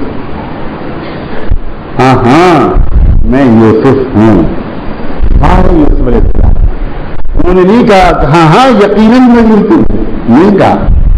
سبحان اللہ. انہیں کون سا شک تھا جو کہتے کہ میں یقیناً یوسف ہوں؟ جی میں یقیناً سجاد نعمانی ہوں. تو آپ تو مجھے فوراً اسپتال بھیجیے کہ حضرت آج کے دس میں بہت تھک گئے. یہ کیا بات ہے؟ یوسف علیہ السلام نے جواب میں یقین کے لیے کوئی لفظ استعمال نہیں. ہاں یوسف وہذا اخی، اور یہ میرا بھائی جس کو تم پچھلی بار چھوڑ گئے تھے، یہ میرا بھائی. قد من اللہ علینا سلام علیکم. اب پچھلی داستان یاد آئے گی، شرمندگی ہوگی، تلخیاں ہوں گی. یوسف کی شرافت نہیں چاہتی کہ کسی کو شرمندہ کرے. ہو گیا جو ہونا تھا. یوسف علیہ السلام نے اس پچھلے پورے دور کی تلخ اور آپ میں سے جو ایک سطر پڑھ کے نہیں سنائی، بلکہ ایک دم سے جو نیا دور شروع ہوا ہے خوشیوں کا، محبتوں کا، ملاقاتوں کا، اس کا تذکرہ شروع کیا. فرمایا قد من اللہ علینا، اللہ نے ہم پر کرم کر دیا، احسان کر دیا، بچھڑے ہوا کو ملا دیا. انہ من یتق ویصبر فان اللہ لا یضیع اجر المحسنین. کیا دل ہے یوسف علیہ السلام کا کہ 15-20 سال کی تلخیوں کا تو ایک حرف بھی یاد نہیں دلایا، اور ابھی اللہ کا جو انعام شروع ہوا وہیں سے کہانی کا تذکرہ شروع کیا. جس کا دل صاف ہوتا ہے وہ کسی کو شرمندہ نہیں کرنا چاہتا. جس کے دل کو تقدیر پر یقین ہوتا ہے اس کے یقین ہوتا ہے کہ جو ہونا تھا وہی ہوا، جو ہوا وہی ہونا تھا، وہ تو اللہ نے لکھ دیا تھا. اب کیا اس کی یاد کر کے اپنے ذائقے کو کڑوا کریں اور اپنی طبیعت کو مقدر کریں. اب وہیں سے بات شروع کریں جہاں سے اللہ تعالیٰ کے انعامات پر شکر کی کیفیت دل پر آ جائے، منہ ٹھیک ہو جائے، توجہ کا رخ بدل جائے، ذوق درست ہو جائے، منہ کا ذائقہ میٹھا ہو جائے. قد من اللہ علینا انہ من یتق ویصبر فان اللہ لا یضیع اجر المحسنین. اور اب جملہ سنیے داعی اعظم یوسف علیہ السلام کا دعوت کا جملہ. اب تک یوسف علیہ السلام جو برتاؤ کر رہے ہیں وہ تمہید ہے دعوت کی. خدمت ہو رہی ہے، خیر خواہی ہو رہی ہے، خدمت خلق ہو رہی ہے، پریشانیوں کی پریشان حالوں کی پریشانیوں کو دور کیا جا رہا ہے، فاصلوں کو کم کرنے کی کوشش کی جا رہی ہے، مانوس کیا جا رہا ہے. اور جب وہ وقت آ گیا تو یوسف علیہ السلام نے فوراً توجہ کو اس طرف پر موڑا کہ میرے پیارے بھائیوں ایک بات سن لو، جو بھی تقوی اور صبر کا راستہ اختیار کر لے گا بس یہ سمجھ لو اللہ ایسے نیک لوگوں کے اجر کو کبھی ضائع نہیں کیا کرتا. سبحان اللہ. یوسف علیہ السلام کی پوری آبدی تحدیث نعمت کے طور پر بیان ہو گئی. انہ من یتق ویصبر. بھائیو یہ جو تم نے میرے ساتھ تم دیکھ رہے ہو کہ اللہ نے مجھے کہاں پہنچا دیا, ڈالا تم نے مجھے کہاں تھا, یہ نہیں یاد دلایا, کوئی تذکرہ نہیں کیا. کیا کچھ تم نے میرا برا چاہا, کوئی تذکرہ نہیں کیا. یہ معمولی بات ہے. آدمی ایک دو جملے تو کہتا ہے, اگر بہت زیادہ نہیں کہتا تو, لیکن کیا کیفیت ہے اس دل کی, کتنی سیکھنے کی چیز, کتنا سیکھنے کی چیز. دو چیزیں یاد دلائیں یوسف علیہ السلام. پہلے تقویٰ. اگر انسان گناہوں سے بالکل اپنے آپ کو بچائے رکھے, کسی طرح کا گناہ اس سے نہ ہو, اور دوسری لوگوں کی طرف سے پہنچنے والی زیادتیاں ان پر معاف کرتا رہے, صبر کرتا رہے, بدلہ نہ لے, بددعا نہ کرے, دل کو صاف رکھے. اگر تقوی اور صبر کی کیفیت کسی کے دل میں جم گئی اور کسی کی سیرت کا اصل عنوان بن گیا تقوی اور صبر, تو اللہ پھر بہت بڑے بڑے انعام دیا کرتا ہے. یہ میرے اللہ کا انعام ہے, میرا کوئی کمال نہیں, میرا کوئی کمال نہیں. میرا اب بھائیوں کو اشارہ اس طرف کیا کہ بھائیوں جو ہونا تھا وہ ہو گیا, آئندہ کی زندگی میں تقوی اور صبر کو اختیار کر لو, تو پھر اللہ تعالیٰ تم کو بھی عزتیں اور بلندیاں دیں گے اور ان تمام ذلتوں اور پریشانیوں سے تم کو نکالیں گے. انہ من یتق ویصبر فان اللہ لا یضیع اجر المحسنین. دنیا میں شاید ہی کوئی ہو, اور خصوصاً اس دور میں میں تو اکثر یہ بات کہا کرتا ہوں, امید ہے کہ یہ بات بالکل صحیح ہے, کہ آج کا جو دور ہے اس میں یا تو ہم ظالم ہوں گے اور یا مظلوم. یہ نہیں ہو سکتا غالباً کہ نہ ہم کسی پر ظلم کر رہے ہوں نہ کوئی ہم پر ظلم کر رہا ہے. بہترین زندگی تو یہی ہے, اللہم انی اعوذ بک من ان اظلم او اظلم. دعا ہے اللہ کے محبوب صلی اللہ علیہ وسلم کی, اللہ میں آپ سے اس سے بھی پناہ مانگتا ہوں کہ میں ظالم بنوں, میں خود کسی کا حق ماروں, کسی کا دل دکھاؤں, اور اس سے بھی میں آپ کی پناہ مانگتا ہوں کہ کوئی اور میرا کوئی حق مارے.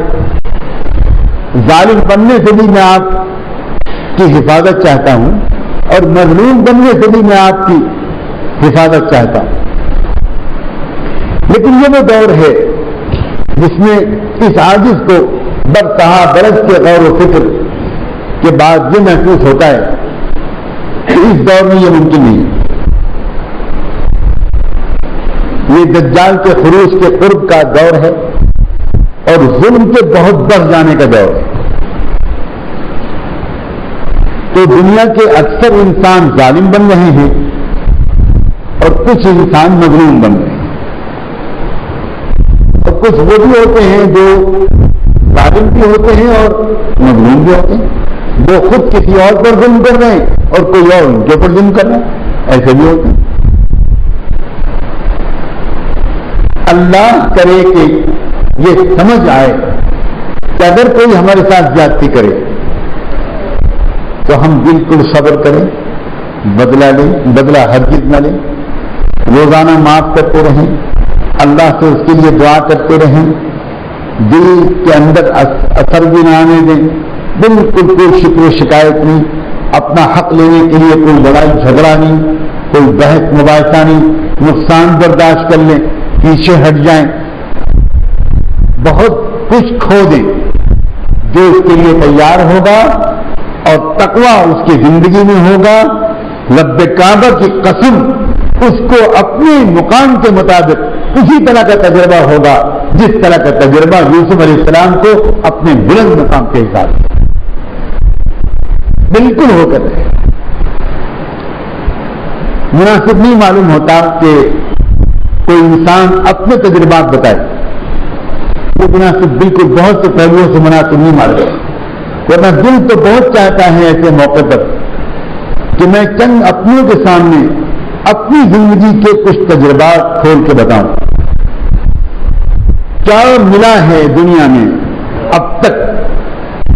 اللہ تعالی حقیقت تقویٰ اور حقیقت صبر عطا فرمائے، وہ تو بہت بڑی بات ہے. ہم نے تو یہ دنیا میں دیکھا کہ تقوی کا ہم جیسے بحروب بنا لیں اور صبر کا صرف بحروب بنا لیں، تب اللہ تبارک و تعالیٰ ایسا عطا کرتے ہیں کہ جن چیزوں سے برا چاہنے والوں نے محروم کرنے کی کوشش کی اور جن مصیبتوں میں پھنسانے کی کوشش کی، اللہ نے ان میں سے کسی مصیبت سے دوچار نہیں ہونے دیا، اور جن چیزوں سے محروم کرنے کی کوشش کی وہ لاکھوں گنا زیادہ اللہ عطا فرماتے چلے جائے. یہ بہت پیارا مضمون ہے، بہت زبردست چیز ہے، تجربے کی چیز ہے. آج کل اکثر گھروں میں یہ مسائل ہے، اکثر گھروں میں مسائل ہے. اکثر و بیشتر بڑے بھائی چھوٹے بھائیوں پر ظلم کرتے ہیں.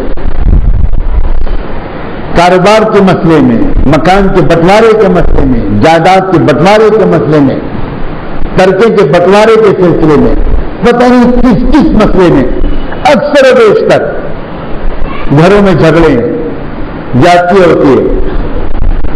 اللہ تعالیٰ توفیق دے. مسئلے کے لحاظ سے تو گنجائش ہے کہ آپ لڑ کر اپنا حق لیجیے، لیکن یہ مسئلہ الگ چیز ہے. یوسف علیہ السلام نے کیا مسئلے پر عمل کیا تھا؟ اگر مسئلے پر عمل کرتے تو عدالت میں کھڑا کر دیتے ان سب کو، اور پھر ان سے اقرار جرم کرواتے کہ بھائی کو ہم نے ڈالا تھا کنویں میں، اور پھر کنویں میں ڈالنے کی جو سزا ہوتی وہ سناتے. اور وہ تو خود وزیر اعظم تھے، وہ تو سب کو جیل میں بند کر دیتے. لیکن مسئلہ کچھ اور چیز ہے اور تقویٰ کچھ اور چیز ہے. عظیمت کی چیز ہے، بلندی کی چیز ہے. جو اللہ سے لینا چاہے وہ مخلوق کو معاف کرتا چلا جائے. اللہ کا وعدہ ہے کہ تم اگر صبر کرو گے اور صرف صبر کام نہیں کرے گا، تقویٰ کوئی اور گناہ بھی نہ ہونے پائے. یہ بعض لوگ ہوتے ہیں کہ جو اپنے ساتھ ہونے والی زیادتیوں کو تو برداشت کر لیتے ہیں، لیکن دوسرے گناہ ان کے ساتھ لگے ہوتے ہیں، کسی اور قسم کے گناہ ان کے ساتھ لگے ہوتے ہیں. وہ پھر پورا کورس نہیں کر سکے، انہوں نے آدھا کورس کیا. یوسف علیہ السلام کو اللہ نے جو بلندی دی وہ تو دراصل اس وجہ سے دی کہ کامل درجے کا تقویٰ ان کے پاس تھا، اور گواہ ہو گیا پورا مصر ان کے تقوی کا، گواہ ہو گئی پوری حکومت ان کے تقوی کی. وہ تو پورا واقعہ آپ سن چکے، کس طرح ایک عورت نے ان کو گناہ میں مبتلا کرنا چاہا. پھر ایک عورت نے نہیں، شہر کی مختلف عورتوں نے باقاعدہ اجتماعی طور پر ان کو ملوث کرنا چاہا، اور وہ ہر بار کو سہتے چلے گئے. ہر حملے کے نتیجے میں بالکل محفوظ رہے. آنکھ تک اٹھا کر انہوں نے ان نامحرموں کو نہیں دیکھا. اس طرح ان کا دامن گناہوں سے بالکل محفوظ رہا. تو تقویٰ بھی ان کے اندر بدرجہ اتم، صبر بھی ان کے اندر بدرجہ اتم، اور اس کے نتیجے میں انہوں نے بڑے اللہ کے شکر کے ساتھ یہ جملہ ارشاد فرمایا، انہ من یتق ویصبر فان اللہ لا یضیع اجر المحسنین. اب اس کے جواب میں ان بھائیوں نے وہ جملہ کہا، وہ بھی سن لیجیے. یہیں پر اس کے ایک آیت کے بعد آج درس کو مکمل کیا جائے گا. یہ جب سنا کہ یہی یوسف ہیں، اور یوسف علیہ السلام نے اس طرح تقوی اور صبر کی یاد دلا کر اور اللہ کا احسان یاد دلا کر فضا میں ماحول میں کوئی تلخی نہیں پیدا ہونے دی، کوئی خوف کا ماحول، کوئی شکوہ شکایت کا ماحول، کوئی شرمندگی اور ندامت کا ماحول اپنی طرف سے نہیں بننے دیا یوسف علیہ السلام.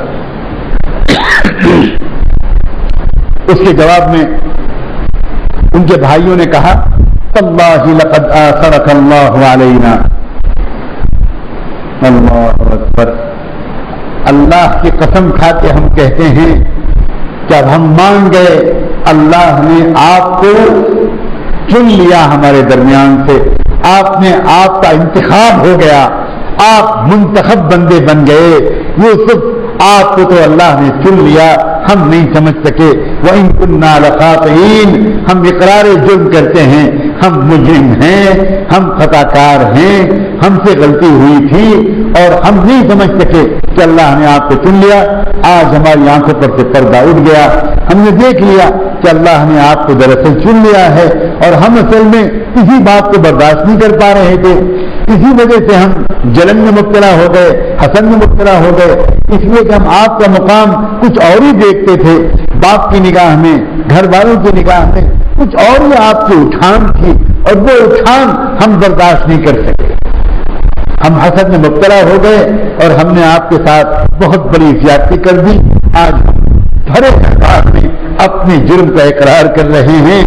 اب اسلام کے نازک کو پھر سے ایک دم محسوس ہوا.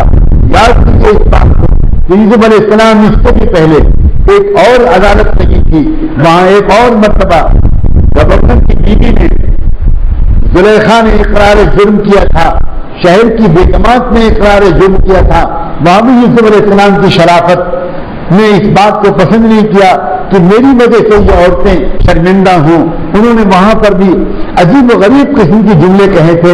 یہاں بھی یوسف علیہ السلام کو جب یہ محسوس ہوا کہ میرے بھائی برسر دربار اپنے غلطی کا اقرار کر رہے ہیں, یوسف علیہ السلام کے دل کو چوٹ لگی اور انہوں نے فوراً فرمایا لا تثریب علیکم اليوم, میرے بھائیوں آج تم سے کوئی مواخذہ نہیں کیا جائے گا, کوئی گرفت نہیں کی جائے گی, قطعاً اس سلسلے میں تم سے کوئی بات پوچھ بھی نہیں کی جائے گی.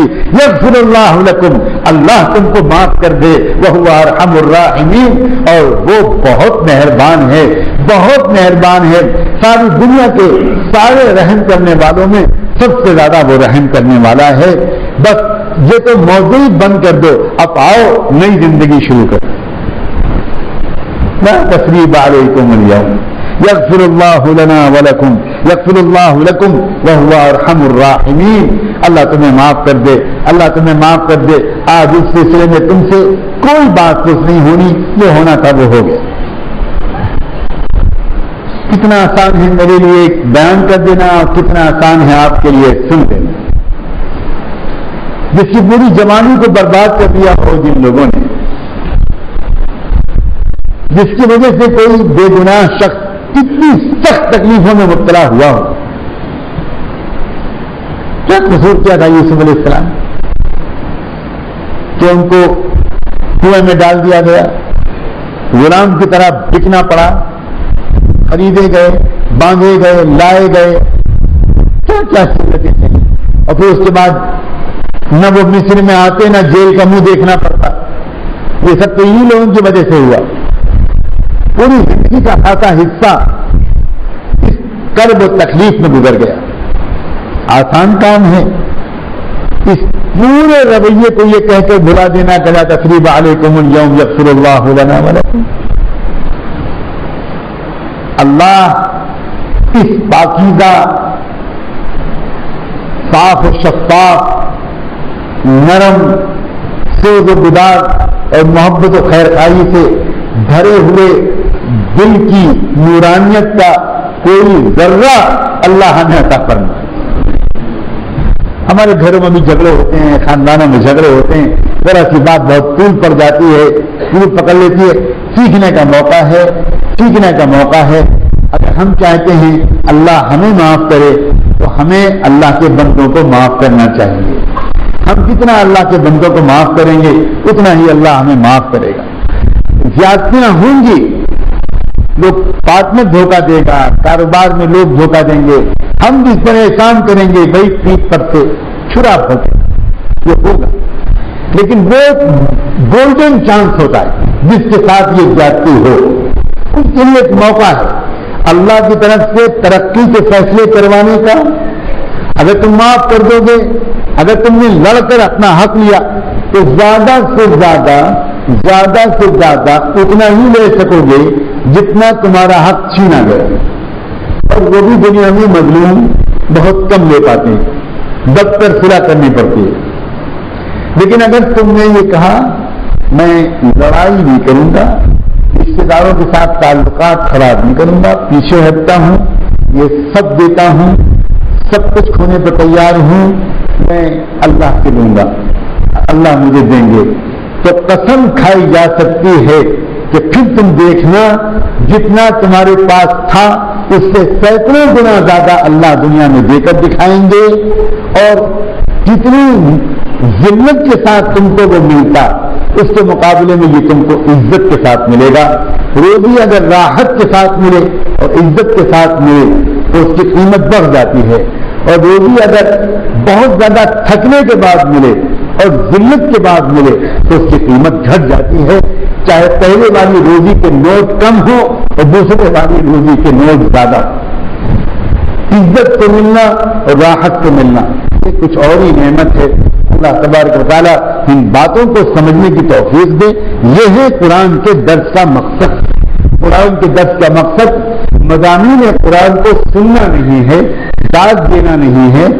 قرآن کے درس کا مقصد اپنے دل کو ان انوار کا گہوارہ بنا، اپنے اندر یہ چیزیں پیدا کرنا، اپنی گھریلو زندگی، اپنی خاندانی زندگی، اپنے معاشرے کی زندگی، پڑوسیوں کے ساتھ جو رویہ ہے کہیں نہ کہیں سے تکلیف پہنچے گی۔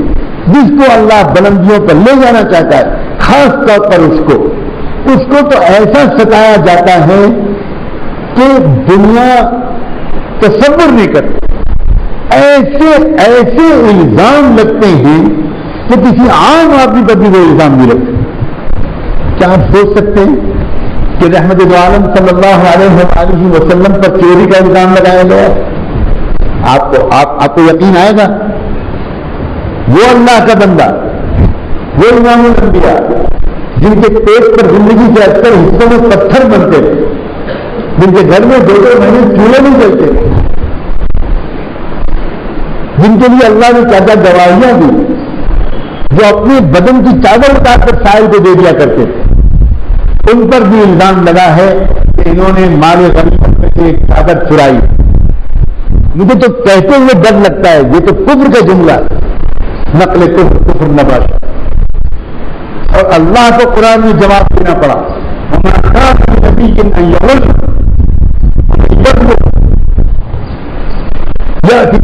یوم القیامہ ما کان نبی، ابھی ہو کر کوئی چوری کرے گا تمہارا دماغ خراب ہوا؟ کیا بکتے ہو تم لوگ؟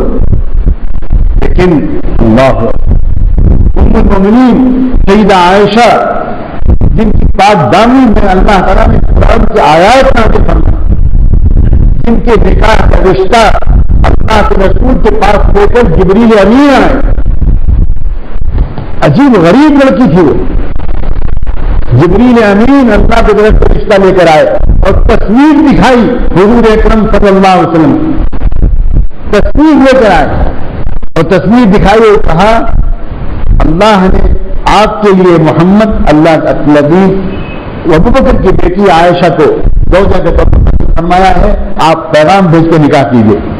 رشتہ لے کر جبریل امین آئے۔ حضرت عائشہ کی بلندیوں پر موٹی کتاب لکھی جا سکتی ہے۔ حضرت عائشہ کی جو خصوصیات تھی سینکڑوں صفحات میں بیان ہوں گے، ان کا علم، ان کا تقویٰ، ان کا تفکر، ان کے فتاوا، ان کی پاک دامنی، ان کی شرم و حیا، ان کی وفا، ان کا سلیقہ، ان کی ذہانت۔ بڑے بڑے فقہائے صحابہ کسی مشکل مسئلے کے بارے میں حضرت عائشہ سے رجوع کرتے ہیں۔ حضرت عائشہ کے فتوے کے سامنے بڑے بڑے فقہاء اپنا فتویٰ واپس لیتے۔ ان عائشہ پر زنا کا الزام لگایا۔ ہوتا ہے یہ تو بالکل ہوتا ہے۔ اللہ تعالیٰ کی طرف سے یہ عجیب نصاب ہے، جس بندے کو اللہ تعالیٰ اپنا قرب عطا کرنا چاہتے ہیں، کوئی خاص مقام دینا چاہتے ہیں، اسے طرح طرح کی آزمائشوں سے گزرنا پڑتا ہے۔ اب اگر وہ واقعی صبر اور تقوی کو اللہ کو دکھائے، دنیا اس کو صبر و تقوی والا سمجھتی رہے اور وہ خود صبر و تقوی والا نہ ہو، یہ تو نفاق ہے، یہ تو ریاکاری ہے. لیکن اللہ اگر دیکھے کہ یہ میرا بندہ واقعی تقوی والا ہے، واقعی صبر والا ہے، تو پھر اللہ تعالیٰ اس کے ساتھ وہی معاملہ کرتے ہیں تو اللہ نے یوسف علیہ السلام کے ساتھ کیا. اللہ ہم کو صبر اور تقوی کی نعمتیں عطا فرما دے. صبر و تقوی مانگ لیجیے اللہ سے، اور صبر و تقوی حاصل کرنے کے لیے جی جان سے کوشش کریے، جی جان سے کوشش لگ جائیے صبر و تقوی کے لیے. ڈھونڈیے مجھے کہاں سے ملے گا صبر و تقوی. اوپر کی دینداری پر راضی مت ہوئیے، خود جھانک کر دیکھیے. ہر آدمی خود جانتا ہے میرے اندر کتنا تقوی ہے اور کتنی کمی ہے، اور ہر آدمی جانتا ہے میرے اندر صبر کتنا ہے اور کتنی بے صبری ہے. ہر آدمی جانتا ہے کہ میں کن کن گناہوں میں پھنسا ہوا ہوں، کون کون گناہ ہیں جو مجھ سے ابھی تک نہیں چھوٹ پا رہے، گناہوں سے میں اپنے کو نہیں بچا پا رہا. 100% اگر ہم اپنے آپ کو بڑے بڑے گناہوں سے نہیں بچا پا رہے تو اس کا مطلب ہے ابھی ہمارے پاس تقوی نہیں آیا، اور ہمارے پاس صبر نہیں آیا. تقوی اور صبر، تقوی اور صبر، تقوی اور صبر، یہی پیغام ہے یوسف علیہ السلام کا، یوسف علیہ السلام کے واقعے کا. ان کی پوری زندگی کا نچوڑ یہی ہے. اسی لیے انہوں نے برسر دربار اپنے بچوں کے، اپنے بھائیوں کے اس اقرار جرم کے بعد موضوع کو فوراً بدل دیا، اور فوراً بدلنے کے بعد ادھر کو رخ کو موڑ دیا جہاں سے اب نئی زندگی شروع ہو. اور جو نئی زندگی شروع ہو وہ تقوی اور صبر کے ساتھ شروع ہو. جس میں کم تھا وہ اب اپنی کمی کو دور کرنے کی طرف لگ جائے. باقی پچھلے مردوں کو گلے کو چھوڑنے سے کوئی فائدہ نہیں، ان سے سوائے نقصان کے اور دل کی نورانیت کے کم ہونے کے، دل کی ٹھنڈک کے ختم ہونے کے، طبیعتوں کے مقدر ہونے کے، اور آخرت میں بھی نقصان ہونے کے، اور کچھ نتیجہ نکلنے والا نہیں ہے. یہی پیغام ہے یوسف علیہ السلام کا، سورہ یوسف کا. اللہ تعالیٰ ہم کو صبر و تقوی کا سچا طالب بنا دے. ایک شدید طلب ہمارے اندر آ جائے کہ تقوی اور صبر کی حقیقت کو اور اس کے کمال کو حاصل کر کے رہیں گے.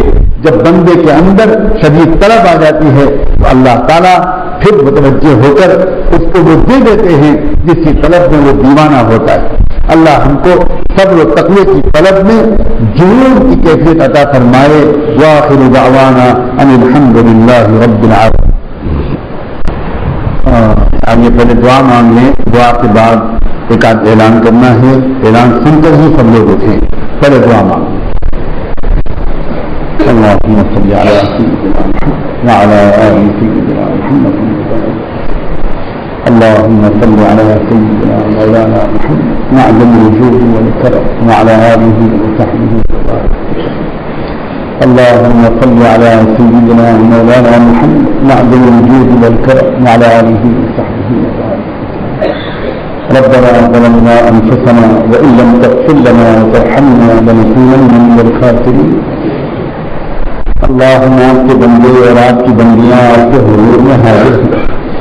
اللہ آپ نے بہت بڑا کرم فرمایا کہ قرآن مجید جیسی عظیم نعمت عطا فرما دی.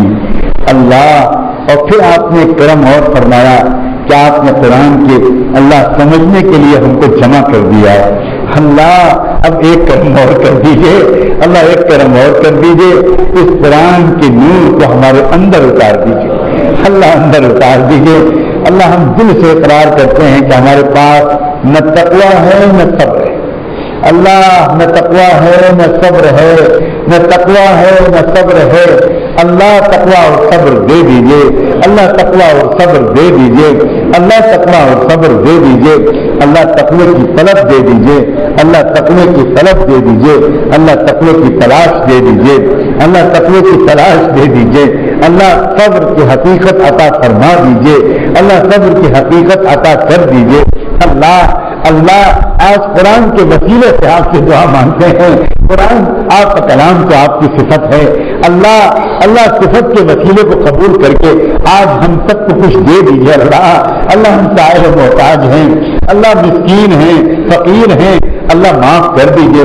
اللہ معاف کر دیجیے اللہ، اللہ معاف کر دیجیے اللہ، اللہ معاف کر دیجیے اللہ، اللہ معاف کر دیجیے اللہ، اللہ ہمارے سینوں میں تقویٰ دے دیجیے، اللہ تقویٰ اتار دیجیے اللہ۔ زندگی کا بڑا حصہ گزر گیا اللہ، بال بھی سفید ہو گئے اللہ، کمر بھی گناہ کرتے کرتے ٹیڑھی ہو گئی اللہ، یہ گناہ کب چھوٹیں گے میرے اللہ، اللہ کب چھوٹیں گے اللہ، اب گناہوں سے بچا دیجیے اللہ، اللہ گناہوں سے بچا دیجیے اللہ۔ اللہ یہ اتنا بڑا مجمع اللہ، کوئی تو ہوگا اس مجمع میں اللہ جس کی آمین آپ کو پسند ہوگی، جس کا ٹوٹا دل آپ کو پسند ہوگا اللہ، کہاں کہاں سے آپ کے بندے آئے ہیں، آپ کی بندیاں آئی ہیں اللہ، اللہ آپ تو بڑے قدردان ہیں، آپ تو بڑے قدردان ہیں۔ ایک بندہ بھی کوئی اللہ جب چلتا ہے اللہ تو آپ کو فرشتوں کو کہہ دیتے ہیں کہ میرا بندہ میری طرف چل رہا ہے، اس کے لیے دعا کرو،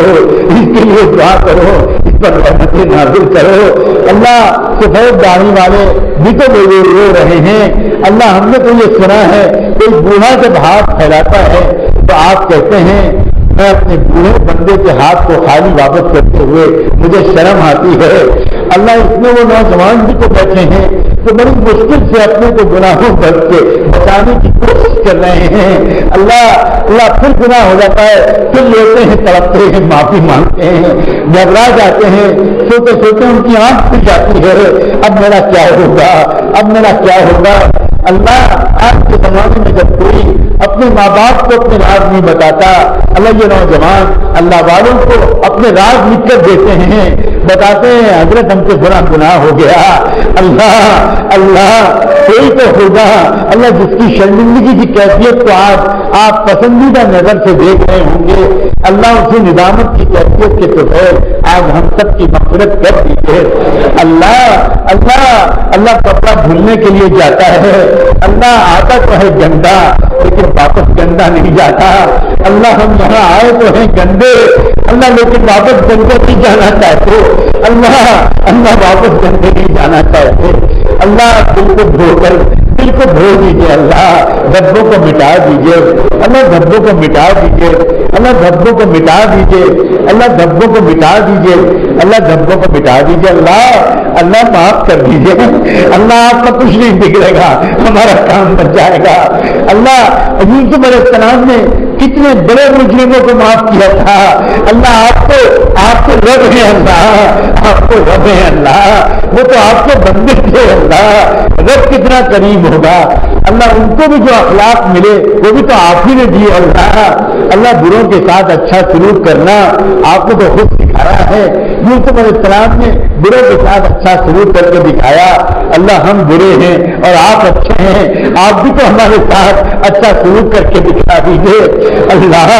اللہ آج مان جائیے، آج قبول کر لیجیے، آج ہمیں نیک بنا دیجیے اللہ، ہم ایسے ہی واپس نہیں جانا چاہتے اللہ، ہم ایسے ہی واپس نہیں جانا چاہتے، آپ دو دولتیں دے دیجیے اللہ، ایک تو تقویٰ دے دیجیے اور ایک صبر دے دیجیے، کامل درجے کا تقویٰ جو سر کے بالوں سے لے کر پیروں کے ناخنوں تک پورے بدن کو اور پورے باطن کو گناہوں سے ہمیشہ کے لیے بچا لے اللہ، ایسا تقویٰ دے دیجیے اور ایسا صبر دے دیجیے، ایسا صبر دے دیجیے اللہ، اپنے کرم سے ہماری دعاؤں کو قبول کر لیجیے اللہ، تمام دینی مدارس اور مکاتب کو قبول کر لیجیے اللہ، ان کی مدد فرما دیجیے، ان کی حفاظت فرما دیجیے اللہ، دعوت و تبلیغ کے عظیم کام کی حفاظت فرما اللہ، مدد فرما اللہ۔ مختلف علاقوں میں اللہ اجتماعات ہونے والے ہیں اور ہو رہے ہیں، ان سارے اجتماعات کو بہت کامیاب فرما، ہر شر اور فتنے سے پوری حفاظت فرما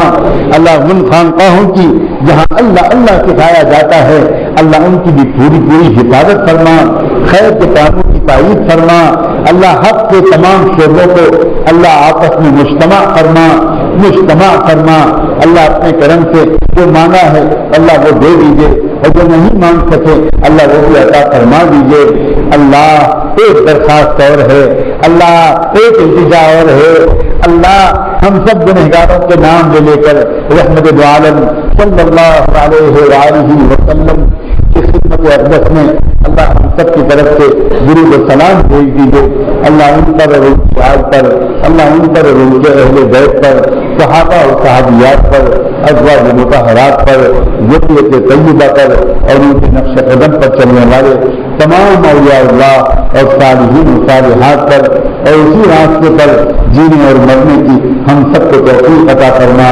وصلی اللہ تعالی علی خیر خلقہ سیدنا محمد وعلی آلہ وصحبہ اجمعین برحمتک یا ارحم الراحمین۔